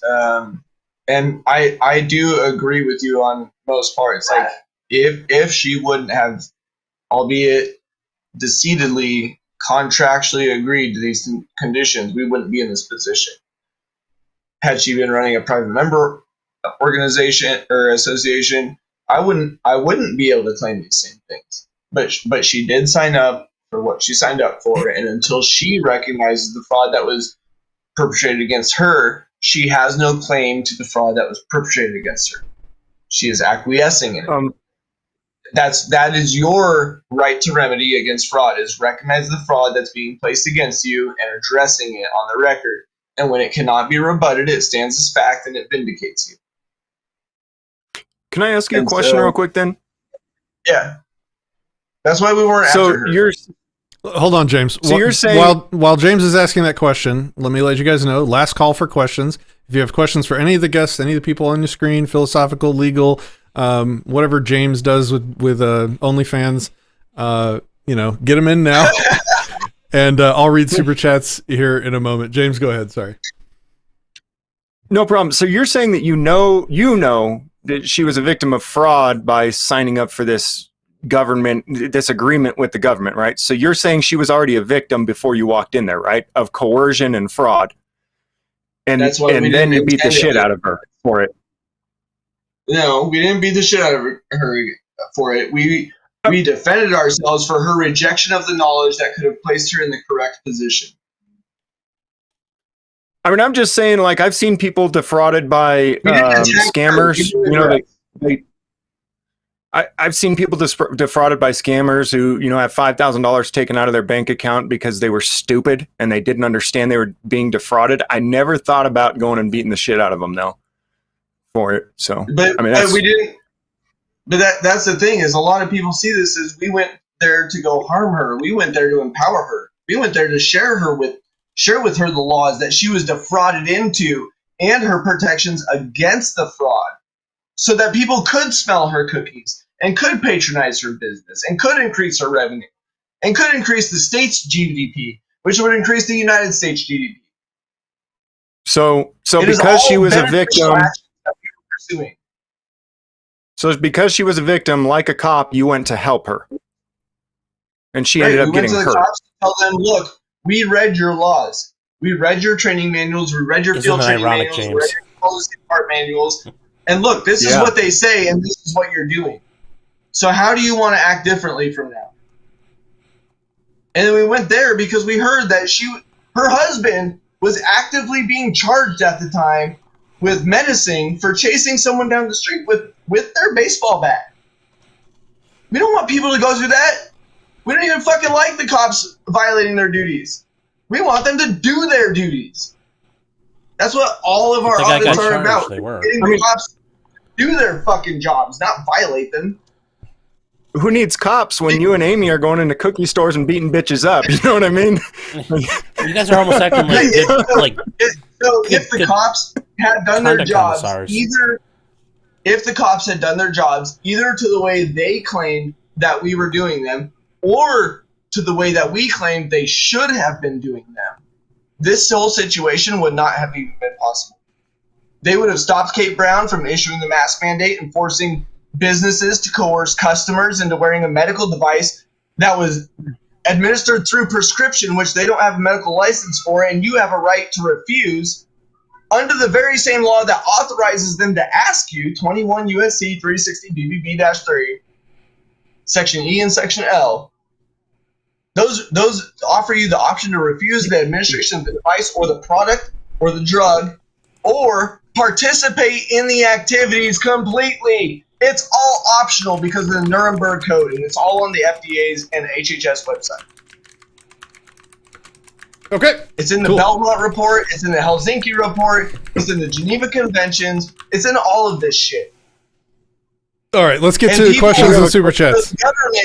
The government you have a clip is for that? It's in the Geneva Convention. Remember when Ricky Bobby says it? You got a clip for that, right? It's in the Geneva Convention. Look it up. Sorry, I thought Patrick had a clip for that one. Hold on. Let me see. This one? Hippies? No. We're not hippies. We're libertarians. No, that wasn't it. Sorry. No, that was just as easily as... Okay. All right, guys, everybody that's super chatted, thank you very much. ANCAP, good to see you. Thanks for your 5-month sub. Jim Jesus, super chat 3. He says, dude, you can't like kick someone out of your store, bro, dude, weed Lamau. All right.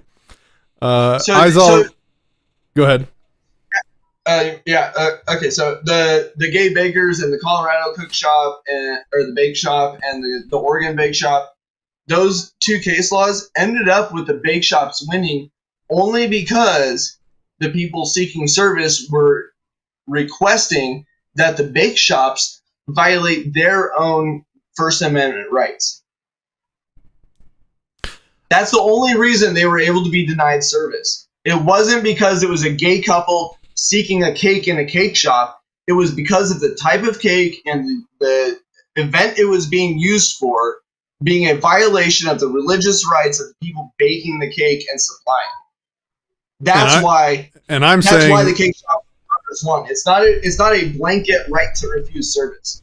It's a right to refuse service based on the violation of your rights, based on the perception of another person's rights. And morally, violate rights. Morally, they should have been able to kick him out for being gay, black, lesbian, one-legged, whatever. It doesn't matter. It doesn't matter why they didn't want to work with them. All they needed to do was to not. No, I am not. All right. Eyes all around. Eyes all around. Thanks for the 3. I don't see your message with your super chat, so sorry if I missed your message. I'll look for it in chat. JC Luzbull donated 5. Thank you. It says a cartel in Mexico makes local rules for businesses to operate and for conduct of the locals. What's the difference in a government? So you're saying what's the difference in a cartel in Mexico and a government? Nothing. Yes. The tax structure. There's one difference. It's a superstition of authority. It's the belief in the authority. Not actual authority, not just authority, merely the belief in that entity or that group's authority that sets them apart. And the cartel's going to have a more honest tax structure. Everybody understands what's going on. Yes. You're talking about voluntary taxes, man. It's the superstitial belief in an authority. I know I'm missing questions in chat, guys. It's going by really fast, so sorry if I missed you. Just paste it in again if I missed it. 6th Estate, Arizona. Thank you for the 10. He said duty. Okay, cool. Let's see. There's so many things we agree on that we're just not like Reactionary Libertarian says, Patrick, please debate the distributist. He already said he would, but he's waiting on you to contact him. I don't know who that is. and he's going to be waiting a long time. So, like, if he wants to debate me on something, just have him drop me or my producer a message on Telegram or Discord or something like that, and we'll get it lined up. I'm always up for a good conversation, especially when somebody disagrees, because you all know my motto. I want to know as many true things as I can, and I want to not know or not believe as many false things as I can. And the only way I do that is by having conversations with people that I disagree with. So if he's one of those, just have him reach out. Have somebody reach out to my email, and we'll get it going. My producer can help you with that. Alpha Fox Adam asks, are you / Amy, so this is a question to our guest here, are you / Amy claiming self-defense? Is that your strategy in court? Not only self-defense, but immunity from prosecution under the Civil Rights Act of 1964, the civil rights cases that led up to the Civil Rights Act of 1964, and equal protection, due process, and contract law, because that is what locks in our protections through all of those different acts and avenues, is the actual contract law. They signed a contract with the state to become a state licensed restaurant food handler, and therefore they became a public accommodation, which is in line with all of the civil rights cases in the Civil Rights Act of 1964, Georgia versus Rachel, 1966. So it's in line with all of those. So now it's just all I'm up against, or all we're up against, is the cops that already violated the law against us before they ever arrested us. The DA that knows all of this is happening, the deputy DA that knows all this is happening, the DA that knows all this is happening, the chief criminal justice of the county, Charles Zanachi, and the presiding judge of the county, Jay McAlpin, who denied Amy counsel, and Amy got David Mintz, the prosecutor, to admit that he was prosecuting her for self-defense. Have you contacted Chili the Castro? He might be able to help you. These fucking retards have no idea. DeleteLaws.com, he might help you. All of it for contract law. And I have their full faith and credit obligations. I have their county bonds. I have everything that links into the treasury. And when you engage in public investment fraud, that's racketeering. Okay. Which is Patrick, done by falsifying business records, go ahead, James. false affidavits, and false charging indictments, which secure a bail bond.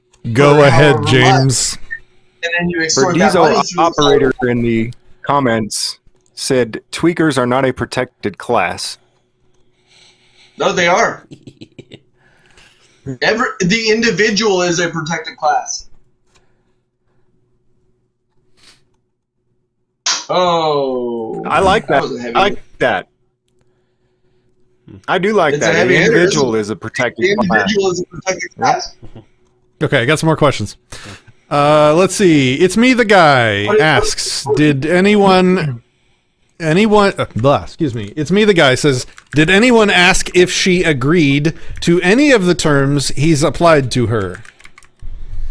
I don't know your name, anonymous. It's public information. Okay, so you didn't And ask yes, is I the did answer. ask. I asked, are you open Oh. to the public? I was the public. I asked her if she was open to me. She said yes.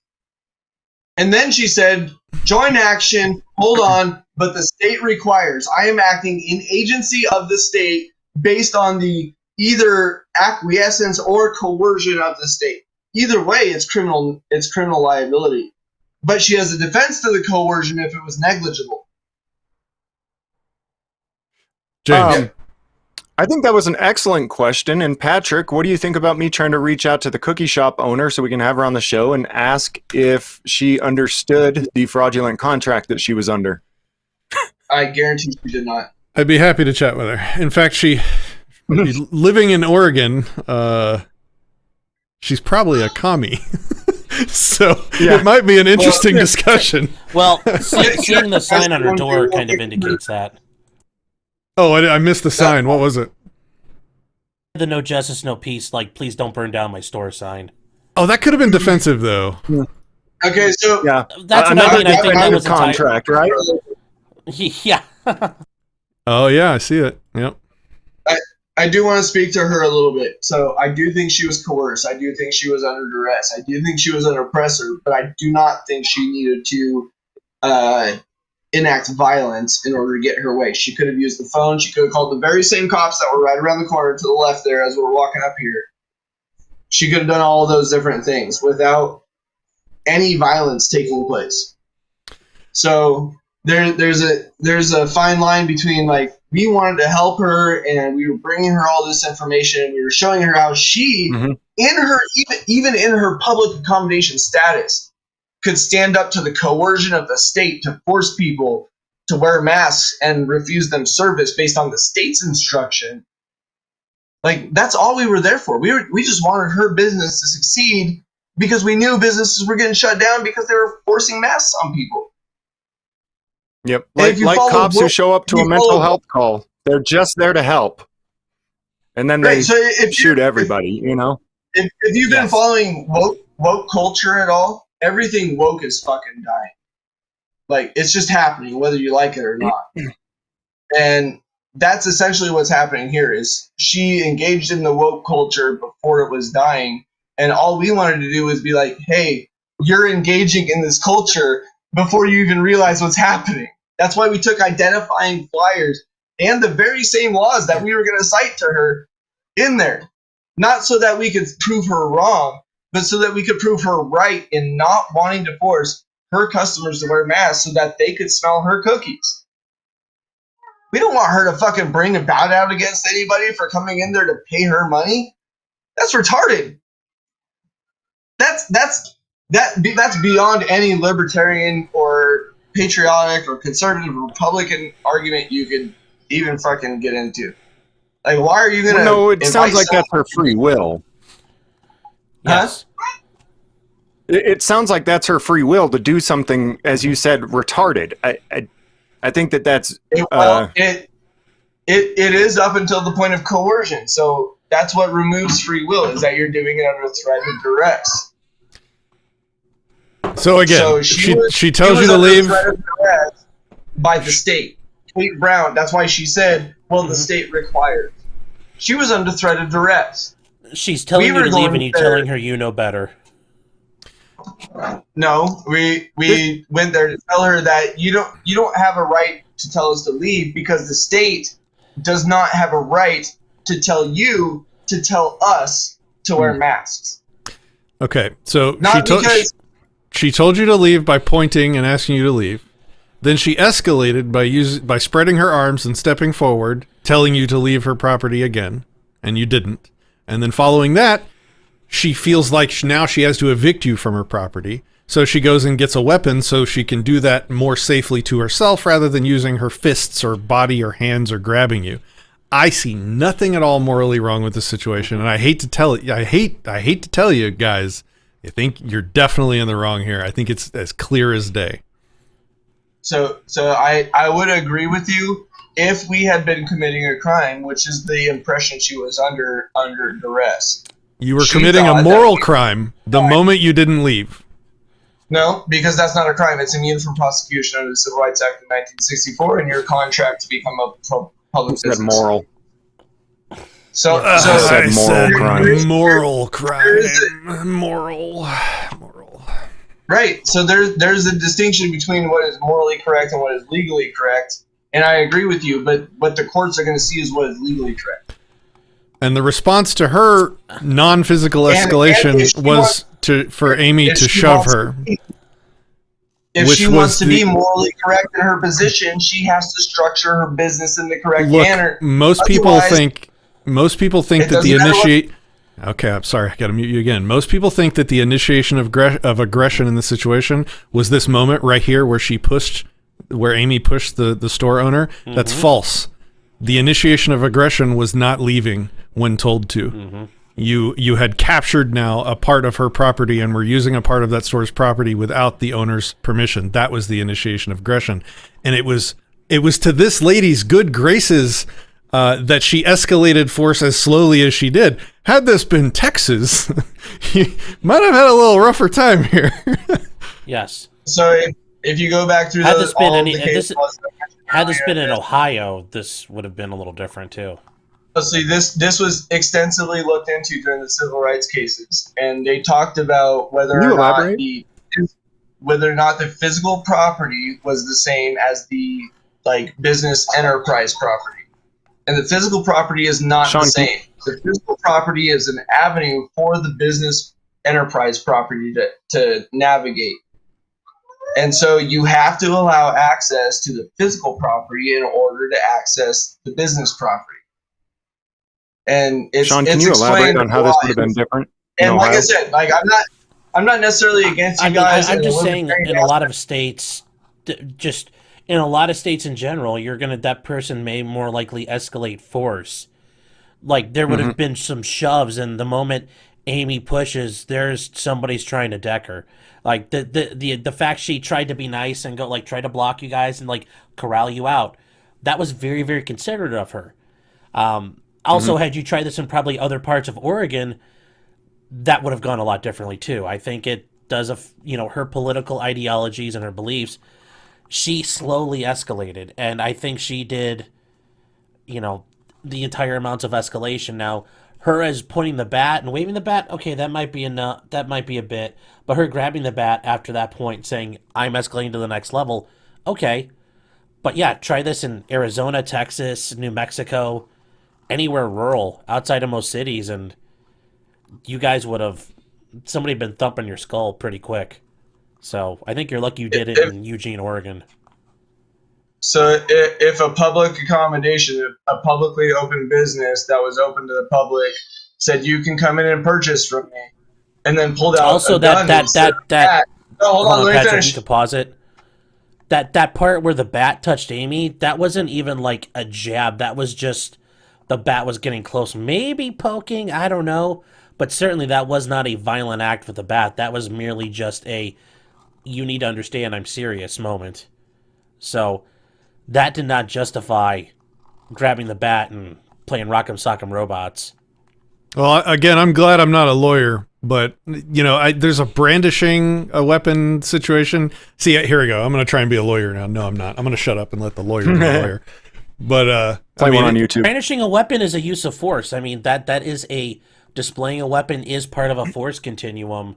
Yes, either with the police or people, and she has slowly been advancing it. And this would be what I'd like to, if this was in my area.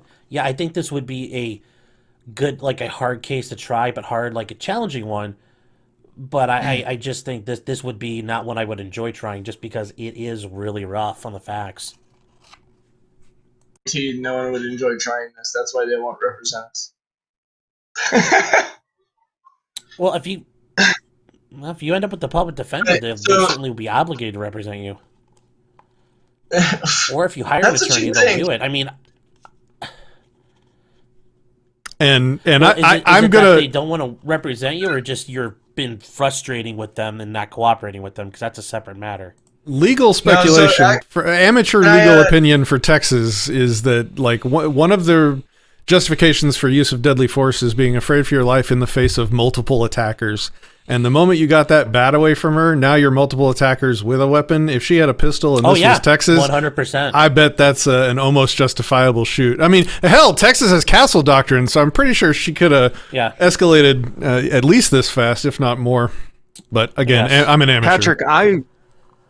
Patrick, I actually shot someone outside of my home on my property in Texas and was no-billed by a grand jury, because even a grand jury who will indict a ham sandwich saw that those multiple individuals on my property were a threat to my family.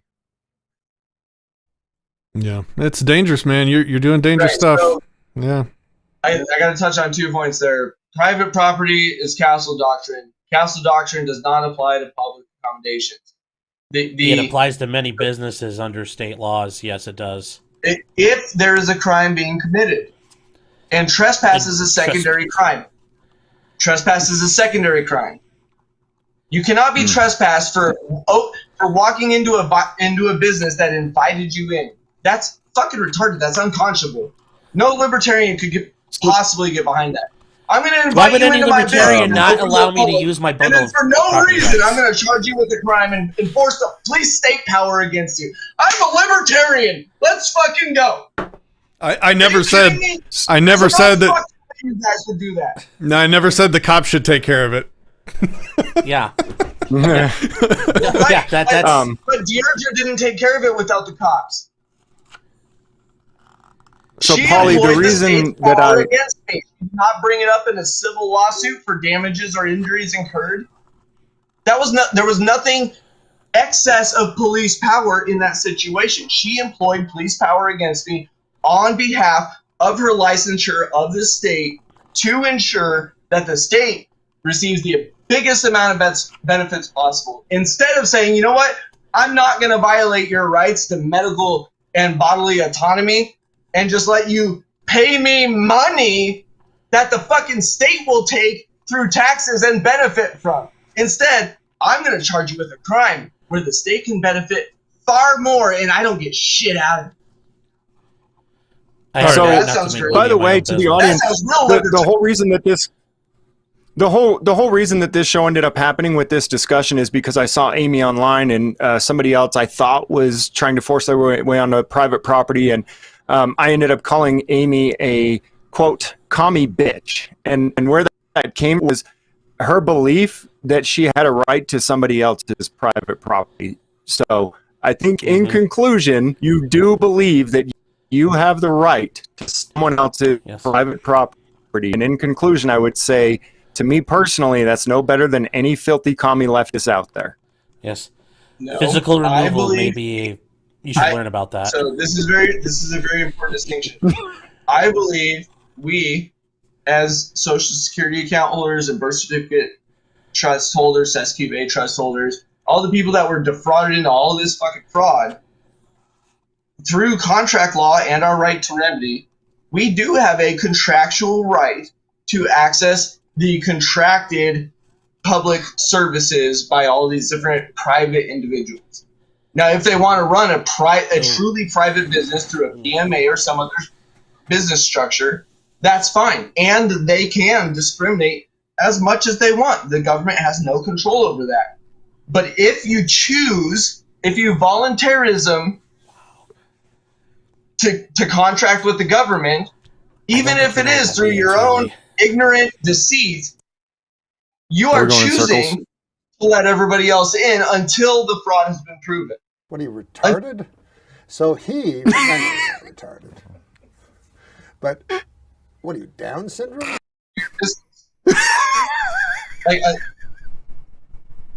That one goes up. All right, questions. We got more. I'm not saying anything, I'm not repeating anything that I haven't read in either case law or law itself. Or heard on delete laws.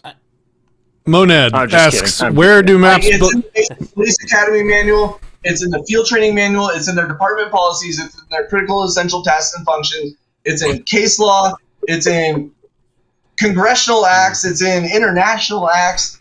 It's all the same. Would you you style yourself as a constitutional law scholar? No. A fraud scholar, if anything. Monad asks, where do maps belong? In the wood chipper. George Daly asks... On the wall. Oh, yeah. That's the map. Yes, that's definitely it. Question. Let's see. George Daly asks, are him and... Oh, this is actually a good question for Amy. Amy and anonymous person. Are you happy with what you did? And looking back on it, would you do it again? Well, I don't think we necessarily... I would seriously... Well, I listen, I would just say... I think that's I would not recommend you answer this question. Okay, hold on. I would recommend you not answer that question. Okay. Structured question. I retract the question. That sounds like Thank what you, lawyer. happened was intentional. Thank you, Sean. Whereas what happened was not intentional. It was an outcome of a different... Don't answer it. Don't answer I'd still recommend you not answer that question. The not your lawyer is trying to help you, man. All right, Izal, let's see. JC Lesbo. I don't really like. I don't mean you any offense. I really appreciate you coming on here and voicing your opinion, Mr. Attorney. I'm sorry, I don't remember your name right now. Sean. You can call me Sean. JC Lesbo, thanks for the $2. He says, you trespass my land, you will be removed. No, Scalzo. I do really appreciate you coming on.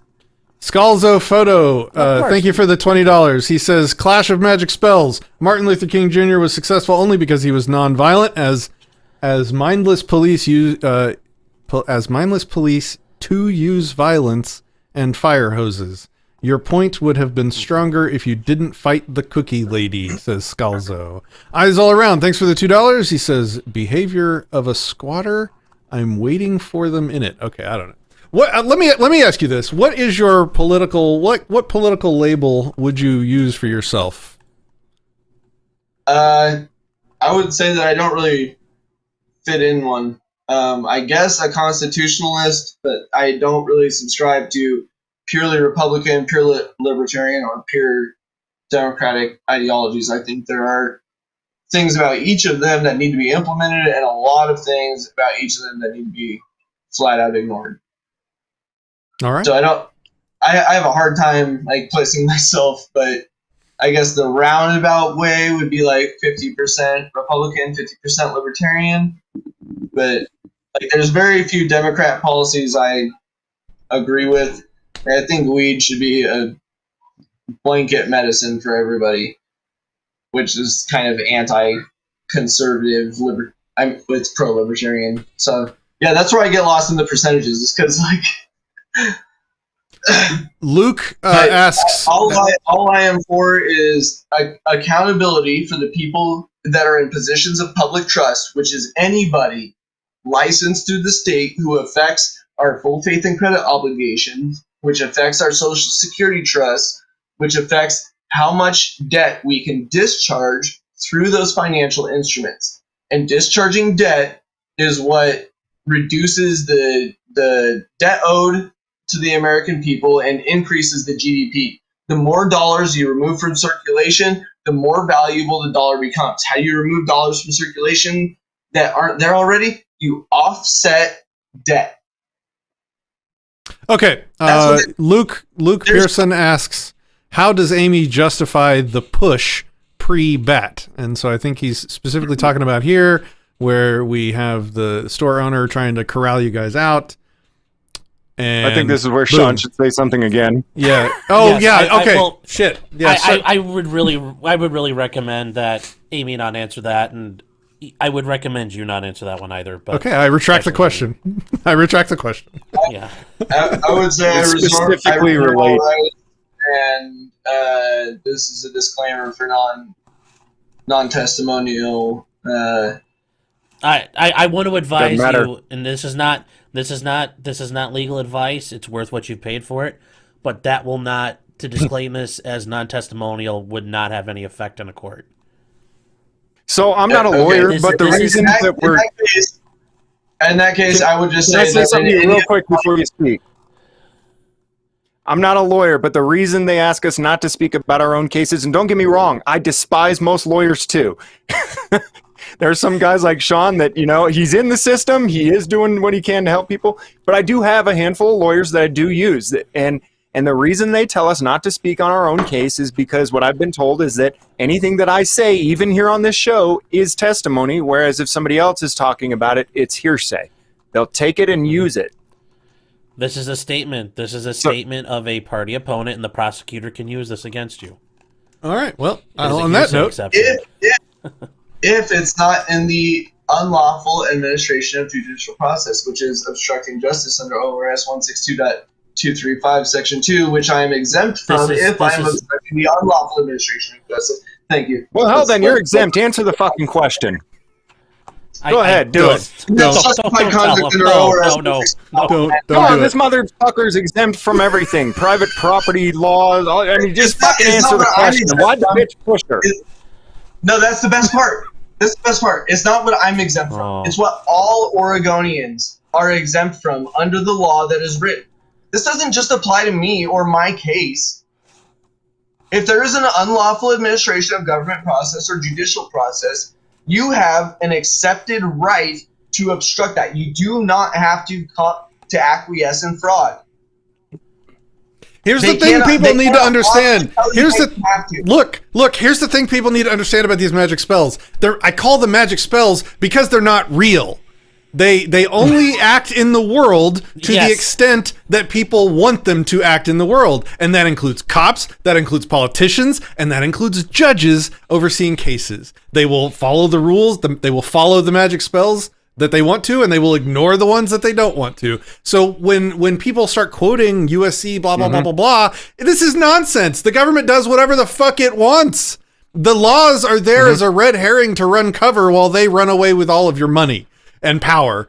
And this whole legal system is a distraction. No offense to the lawyer, but look, I call them magic spells because it's not an objective, deterministic system where justice always wins according to the rule of law. It is like the opposite of that. This is like a weird, messy, timey-wimey bullshit word salad that is interpreted by biased humans at every level of the system. And the bias is never on your side as a person in the courtroom. All right, end of rant. No lies detected. Oh, yes! Endorsed by a lawyer. Perfect. All right. That's totally fair, and I do, for the most part, agree with you. Like, I understand, and Amy does too, that this is what we are going up against. Like, we are not convincing the judge or the prosecutor that what they're doing is wrong. We have to expose to the jury that, look, it's not the judge or the prosecutor or the cops. It's all three of them, and they're turning all of you against us so they can profit. Okay, I've got it. Here's how we end the show. Okay, because I want to give him the last word because he is the one, under the gun, so to speak here. So let's go around the circle. Let's go James, me, and Sean, and let's give him our advice on what we would do now in the position that he currently finds himself in. And then we'll let him give the last word, and we'll wrap it up. Sound good? Sounds good. All right, James, go for it. Yes. First off, before I do that, I do want to say thank you to everyone for doing this. I was talking to Amy the other day. We decided we wanted to do this. I do a horrible job of hosting stuff like this. And so I asked Patrick to help. And I said, also, we want to talk about the philosophical side. Will you be that guy? Thank you, Sean. I reached out to him also. Thank you so much for taking your time to come and do this free of charge. He just sent me a bill. And Ollie, wait till you see mine. Thank you guys for coming on and having this discussion with us. A lot of times I know when people disagree with you, you don't want to have the discussion. So I've got a ton of respect to you guys for coming up and doing that. And finally, my advice to you in this situation, what I would personally do is go to Mexico. Quick, hurry. Run. All right, that's not legal advice. Yeah, it is advice. Okay, Sean, do you want to go or you want me to? It's your call. Sure. No, I can go. I can go. Go. No, I don't know if people who have watched me before. Yes, this is really what I do believe at the end of the day. The government is just a big game with big guns and a lot of guns. So that's why you have to do what they do and play their game. And yes, they magic spells or saying the right things and doing the right tricks. That's pretty much what it is. Now, listen, for Amy and you guys really, I would highly recommend you seek legal counsel. I truly do. I don't think this is going to end well for you the way you're arguing this, the way you're setting this up. And I think this will just have adverse consequences. You may think the government is a corrupt organization, and sometimes, actually a lot of times they pretty much are. But this will not go well for you because you are not going to fully protect yourself against this. And I just think this will have a bad outcome for you. But regardless, I wish you the best of luck. And I hope you win. I hope you make it. I hope you walk out of there with the dub. I just don't think you will. All right, my turn. I don't hope you win. I think you were in the wrong. I think you owe restitution to that property owner. I would appreciate it if I was you, I would get with Amy and I would go back to that store and I would offer to work for her for a term of weeks or months until she was satisfied that I had restituted properly for my trespass. If that was how she wanted restitution to be accepted, I would ask her how she wanted to accept restitution. Does she want money? Does she want you to work for free for a while? I would go and try and make it right. I would try it from the moral perspective. I think you wronged her, and I think you need to go make it right. And who knows what might come of that down the road for you doing the right thing in that regard. That's what I think should happen. I'm not saying I think the courts should try you or the police should throw you in a rape cage, even though I think that's what might happen. I think you need to go make it right. And that's what I would do if I were in your shoes. All right. So now the last thing I'll say, again, thank you guys for coming on. You are rare people for just standing up to the fire, to defend what you did and to talk through what you did and to subject yourself to the opinions of three assholes on the internet. So that makes you a rare person. Thank you for doing that. I've enjoyed this conversation. I think it's been enlightening and entertaining. So that is the last thing I will say. I will give the floor to you. You know, take a couple minutes and you get the last word. Go for it. So I would say, first of all, that in your view of us going to harm her, it would, in our perspective, it was more of a view of us going to empower her against the state. Not the intent that we were there to trespass in her business and force her to engage in services. We wanted to ultimately share the laws with her and let her know what she could do. And if she really still didn't want to serve us, then we would have left. But we didn't even. It all happened within a minute. Like, she became violent within a minute of us standing there. And then we did the responsible thing. We went to the police that we knew were right around the corner, that we knew we had just interacted with at the courthouse, who had just committed crimes against us, and we still placed it into their hands, saying, okay, we went to this public business to empower them to open up to all the customers that they could serve. And after this, they even complained about not being able to tell people that they couldn't wear masks. They wanted Kate Brown to rescind the mask orders so that people could smell their cookies. They were on the same page as us. They were coerced. We went in there to empower them. And the cops didn't want businesses being empowered, because what happens as soon as the businesses are empowered? Suddenly the state has an economic interest in overriding the governor's orders. And they have to charge the governor on arbitrary and capricious orders, because she got information from a pediatric infectious disease specialist on March 6, 2020, stating that masks are useless for healthy individuals. And then on July 1st, she instituted Executive Order 20-03 and 20-012, instituting statewide masks for everybody regardless. That's an arbitrary and capricious order under the very same standards that the CDC's travel mandate was just overruled by a federal judge. Okay. So where I'm at is, she would have never had a reason to refuse us service, absent the mask order, absent the coercion that was being placed upon her by the state that she deceptively licensed into business with. She didn't even realize that's what she was doing at the beginning. But we were like, hey, there's all these laws that protect you as the business proprietor from overreaching state action. That's what the public offense laws are for. Those can only be violated by state actors. So now you have all these laws protecting the quote-unquote public accommodations and or private businesses in their generation of revenue. Okay. And they're saying, last words. Wrap it up. We got to wrap it up. Last words. So essentially the state's saying, you're licensed with us, and your main objective is to earn as much revenue as possible to generate taxes for us, the state, because we have a proprietary interest in that. And we're at the same time, we're telling you that you have to suffocate your business or face penalties, criminal fines and penalties, for not refusing customers who have a right to access your business to generate that revenue that we so badly want and protect under our Commerce Clause. Okay. All right. So that's unconscionable. That's an unconscionable contract. Okay, a couple last things.